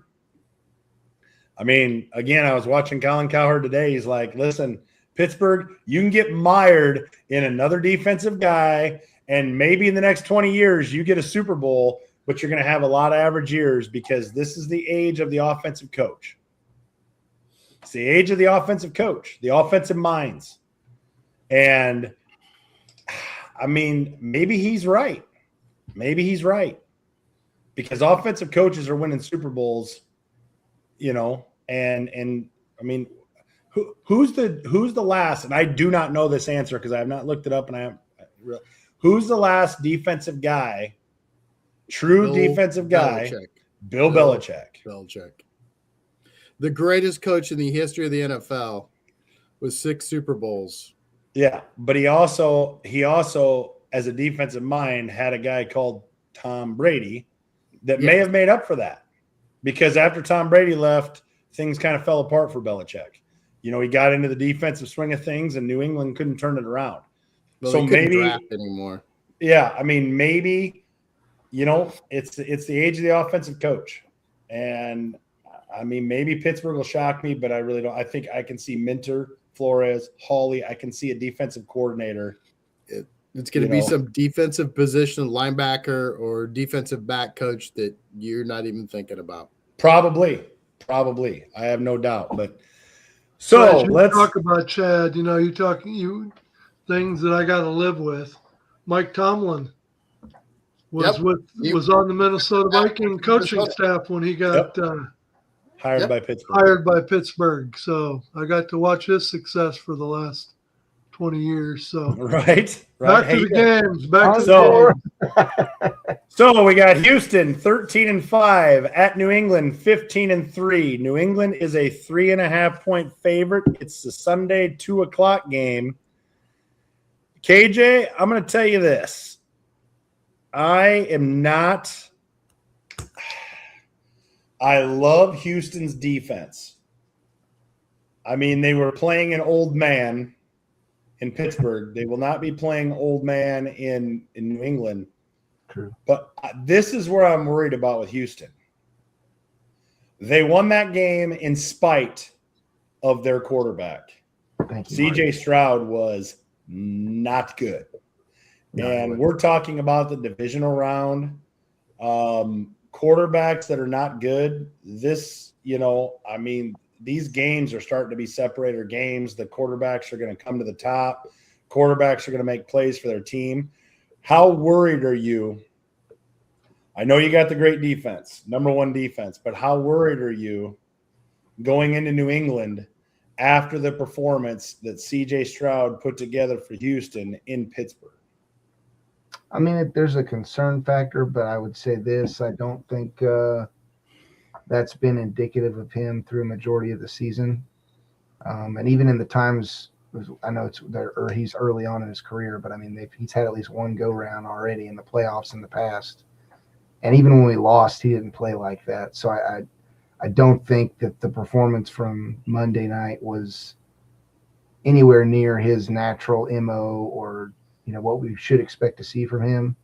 I'd give him the benefit of the doubt to say that's something he can, if he focuses right, can mentally shake off and get back in the grind of his normal, level of output and performance that we're used to seeing from a guy like CJ. Even that being said, I would say this, and I don't know where New England ranks with respect to their run defense compared to the rest of the league. But that, while CJ's performance was bad, even despite that, I mean, we ran all up and down the Steelers' throats Monday night, and with ease, surprisingly. That to me is what really stuck out outside of the multiple, I'll concede, multiple errors on CJ's part. Patriots run defense is 11th in the league. Okay, so they have that at least in their favor. Personally, for me, I would say I think while it is a concern, I would almost be willing to say that CJ could still not play at his full potential, and we still have a pretty high likelihood of being able to pull out the win in this game this week. Now, beyond that, I would concede. I don't think, unless he's at his top of his game, I don't think we get past the AFC Championship. But I think we can pull out a win in this game without too much difficulty. The biggest thing I found, this is something I forgot to mention when we were talking Indiana-Miami, about those two squads that I think is still also very much true for Houston. And you could see this even in like the demeanor and mindset that's carried by D'Amico that carries through at least especially on the defensive side of the ball. While these guys are professionals, there's an element of discipline that's demanded for them to execute. They're out there having fun. Like, they truly are engaging with the joy of playing the freaking sport. And I think that's lost sometimes in college, but especially in the pros with these guys that, do view it as a job in some cases. So I'm definitely rooting for the Texans in this one. Now, if you look at the Patriots game with the Chargers, the New England offense did not look that good against a good Chargers defense, but the Chargers offense was so inept. So inept. I mean, Herbert was running for his life. I mean, Brett, did you watch that game? It was not good. Yeah, that kid took an absolute beating this season. And I agree with all you. I mean, he's never came through in a big game of any sort since he's been at San Diego, Los Angeles. And it didn't help when Joe Alton and some of the other linemen got hurt this year. He just took an absolute beating. And, you know, it is what it is at this point. This is going to be a very physical. I mean, you got Vrabel on one side, you got D'Amico Ryans on the other side. Two fantastic defense. This is going to be some rock'em, sock'em, old school. What I love to see football. And if either team goes for it on a fourth down when they're in field goal range, they should be shot. Because if you're looking at a low-scoring game where points are at a premium, take them when you can get them. I mean, the two squads I think you look at are the Houston defense and the Patriots offense. You know, I think the Patriots defense is good enough to stop Houston's offense to a point. But can the Patriots muster better offense than they did against the Chargers? Or can the Houston defense hold up to keep them down to where a potential C.J. Stroud collapse still keeps them in the game? I think it was Smith that stated Monday night or the day or two before or after that the Texans defense is not a good team or a good squad. They're not a great squad. They are a generational squad. Like, this level of dominance doesn't get seen very often. And that's why I say, yeah, despite CJ's errors, even if he doesn't play his utmost perfect game, I think they still stand the likelihood to be able to pull out a win here this Sunday. So, KJ, I'm assuming you're going with Houston. Yes, very much so. Jay brings up a good point. Remember, there's going to be no Nico. Nico. He's going to be out with a concussion.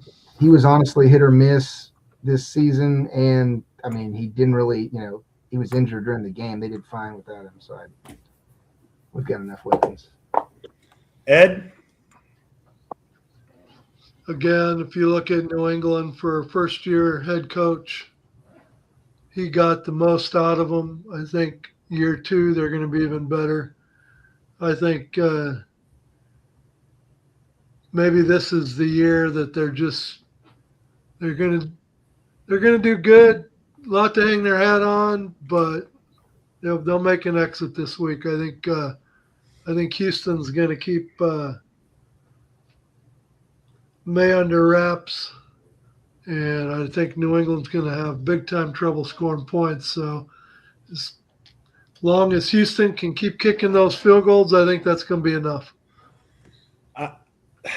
Because I'm a Bears fan, I love defense. And I've gone back and forth with this, but Ed kind of stole a little bit there. Just like you said with Chicago, Ed, I think that's where the Patriots are at.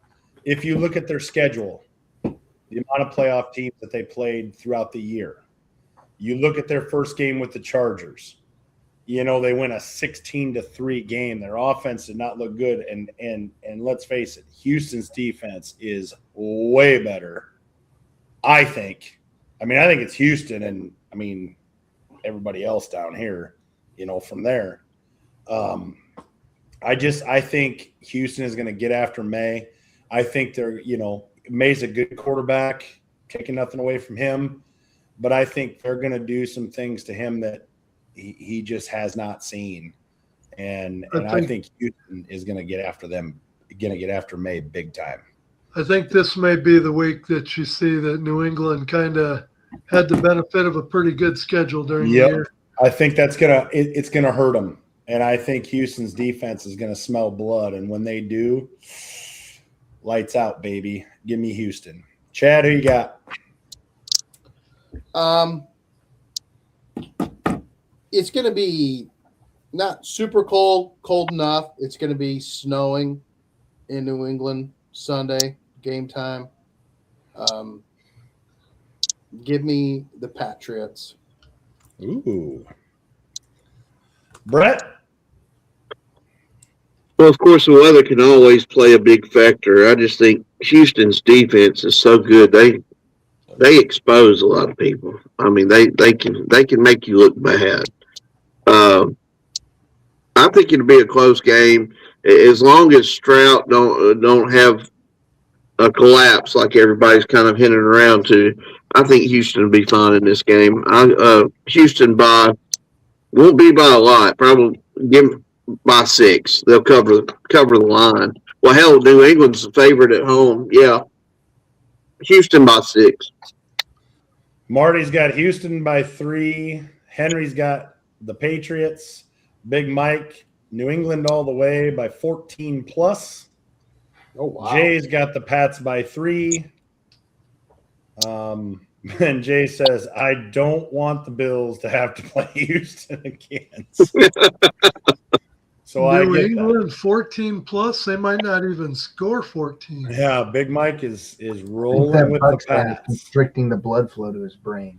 He is rolling with the Pats. So our last game, I put this in our comment here. Don't doubt Superman. I doubted Superman last week, but as I'm going to show you here with this little clip, I am not doubting Superman again. I am Superman, defender of the weak. With a heart of steel and spirit. I am not doubting Superman again. I mean, and here's the deal. In that game, with the you probably got Jay rubbing his willy watching that. I mean, Jay, I can.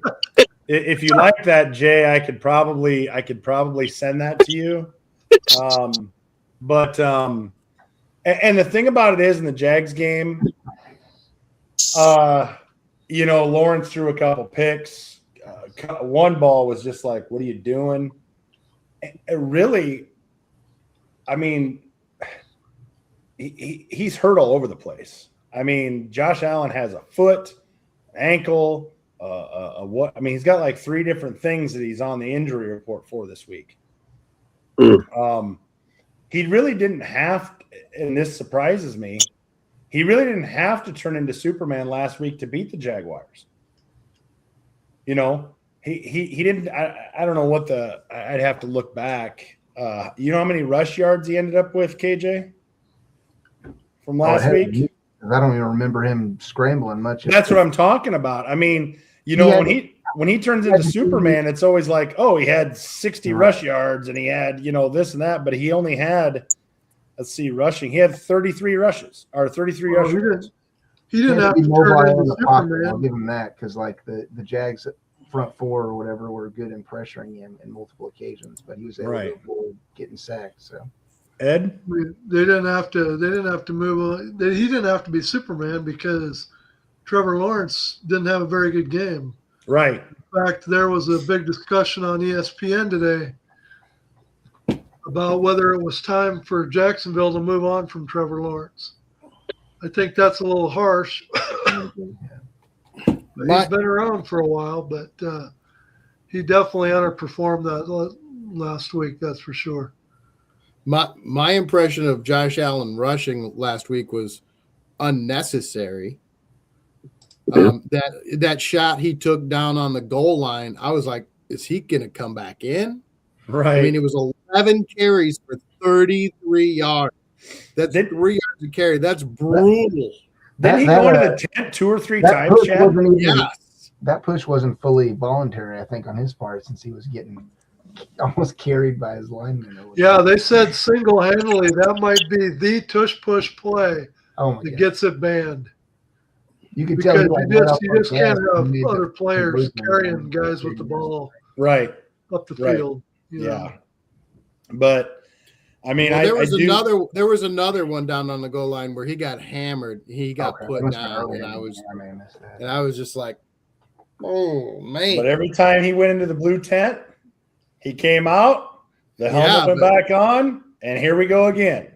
We call that Russian roulette, son. That's what we call that. He didn't have to play the role of Superman. He just played Santa and with the chains for the reindeer receivers to do their job. So. Yeah, I mean, that's another thing. Buffalo lost another receiver this weekend. They did to a knee injury, correct? Yeah, I think it was ACL, wasn't it? I think it was an ACL. You know, I mean, they still have their tight ends. It's going to be here's my dilemma with this game. I believe in Josh Allen. I think, you know, again, this is contrary to Chad's statement that he's been making for the last 2 years. If Josh Allen is ever going to do it, it has to be this year. The problem is he is banged up. You know, he is walking on the field not 100% healthy. That's clear. I mean, you look at the injury report, and it's like 3 things: ankle, foot, you know, and there's something else, shoulder, whatever it is. The problem is, do I trust Bo Nix enough? I mean, give Buffalo's defense credit. They made plays in that Jacksonville game that they needed to make. Do I trust Bo Nix enough to not make those mistakes, to not, you know, get behind early to Buffalo? You know, Buffalo's been there. Buffalo's been in huge games. Denver sat around last week. Buffalo went to Jacksonville, won a big game. Do I trust Bo Nix and Denver enough to think that Denver is coming out of this game with the W? Brett, should we trust Denver enough to come out of this game with the W? This really is a toss-up game, and you can tell that Vegas feels the same way about it. I mean, I've went back and forth on this game all week. I think Sean Payton can control Bo. Denver's got a very good defense. Remember, they're at home, Mile High Stadium. It would almost have to take a Superman effort for Josh to carry his team again. Because I'm sorry, I feel like Denver's a better coach team than Jacksonville was. I guess you could compare Lawrence and Nix, and it's a fair comparison, but I just, you know, I'm leaning towards Denver in this game, but I think it's going to be a field goal difference either way. It might be your weekend overtime game, to be honest with you. But Denver's got one heck of a defense, and Buffalo's, I mean, they're just depleted at wide receiver. And then Denver with the home field advantage. I'm gonna go with Denver, but I'll definitely be pulling for Buffalo and Josh Allen and Jay's boys. Which, like I said, I don't know anything. It's just a hunch. Give me Denver by 3. Oh, you're making your pick. All right. Yeah. So, Ed, convince me how Superman goes into Denver and could potentially win this game.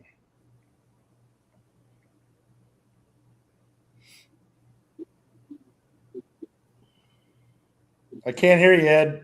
You're muted, Ed. You're muted, Ed, or something. Audio glitched. Oh, click it off there. There It's you called go. I had a cough come on. Oh, It's called Sean Payton's Bounty Bowl 2, where he's going to show his true colors again, and he's going to put a hit out on Josh Allen. He's going to proceed to get suspended for another year from the league for his dirty coaching. So it's not, in the end, it's not going to be enough because Denver's offense isn't enough. I don't think they're going to be able to keep up with Buffalo. Give me Buffalo and the Josh Allens. KJ, I'm assuming you're taking Buffalo. I'll answer your question in 3 words. Hey! There's your answer. As I said, when I typed this out, don't doubt Superman. I know, as Brett pointed out, home field advantage, the defense. I'm just not trusting Bo Nix yet to match up. When I look at these matchups, I look at the quarterbacks. Yeah. And I know he's hurt, but this is Josh Allen. I got to take Buffalo. Chad? Well, Jay, I left you for last in this game on purpose. You know that, right? Yeah, I know. So, can the Bills win this game? Sure. They can win this game. They can win the AFC Championship. But they are not winning the Super Bowl. But, Jay, I want to be very clear here, because you think I'm a Buffalo hater. I'm not. I could care less. They don't register for me. I just don't like the fact that everybody keeps picking them to win the Super Bowl and be this great thing, and they're not gonna, because their head coach is holding them back. So for you and the rest of your Buffalo fans, I don't even want them to get to the Super Bowl. I want them to lose right here in a disgraceful fashion so that you can get rid of this head coach, McDermott, like the Ravens finally did with John Harbaugh. The Ravens just took a gigantic shit. And got rid of him. And he's going to go be a really good to great coach someplace else. I'm not saying John Harbaugh is not a good coach. He's fantastic. He's a much better head coach than McDermott is. I'll tell you that right now. But Denver is going to win this game. And if they don't, I'm still telling you, Buffalo will not win the Super Bowl. And you need, Jay, you need to be rooting for them to lose here so you can get rid of this head coach. You on your knees tonight, next to your bed, Jay. Fold your hands like they taught you in Sunday school. Bow your head and say a prayer to your Savior, Jesus Christ, that they lose this game and you can finally get rid of McDermott. You can open Josh Allen's Super Bowl window back up just like with Lamar Jackson. Yep. Can open it up. Be free. Set yourself free, Jay. Set yourself free. You think I'm not, this is all very sincere. I know everybody thinks I'm being funny and being a dick and everything, but I am being sincere. Not going to happen, Catfish. Somebody cue the song Lean on Me right now. Help me help you. Help me. That is literally the second time I've heard that today, Chad. And no good. I'll use that in the teleconference call today. Oh my gosh, that's too funny. Jerry, it looks like, in the comment line, it's Buffalo. Mama Bear must have went to sleep. She doesn't have a pickup there on that, but I think we lost Mama Bear on the San Francisco discussion. yeah, I think when you started in, she's just like, it's just catfish sounds good to eat during that. I had that for lunch today, Marty. It was delicious. So yeah, that does our picks. We are locked. We are locked in. We are ready for a solid weekend and Monday of football because next Wednesday, Ed, if my counts are correct, that is show 100.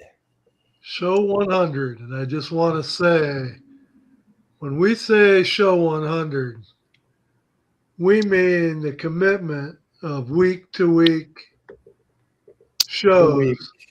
To week. We don't do these hour shows that you can do in your sleep. No, we're there for the 2.5 hours. We're the marathon. Now. We're committed to talk football each and every Wednesday night at 8 o'clock Central. We don't have shows by convenience. We don't have shows when we feel like it. We're here each and every Wednesday night because Or Tuesday when the holiday screws us up. That's right, because you deserve football, and the bottom line gives it to you. There you go. Hey, I forgot Marty. I apologize. Marty said Denver by 6. One tidbit to note for our UFL fans before we hop off for the evening. I did catch on X, they have posted all but, I don't know why Columbus is lagging behind in their PR and marketing announcements, but I think every team aside from them has posted their kickers. And in a surprising turn of events, Rodrigo got picked up by Birmingham. So he's the most notable kicker. He's the most notable kicker from all that I reviewed with all the 7 teams that did post their kickers. And Rodrigo is in Birmingham. So watch out for the Stallions to have a kick-ass special teams kicking game. So I've never seen Brett smile. This is not a joke. This is What the hell? Hey, Rodrigo, when he got booted, real quick, when he kind of lost his ride.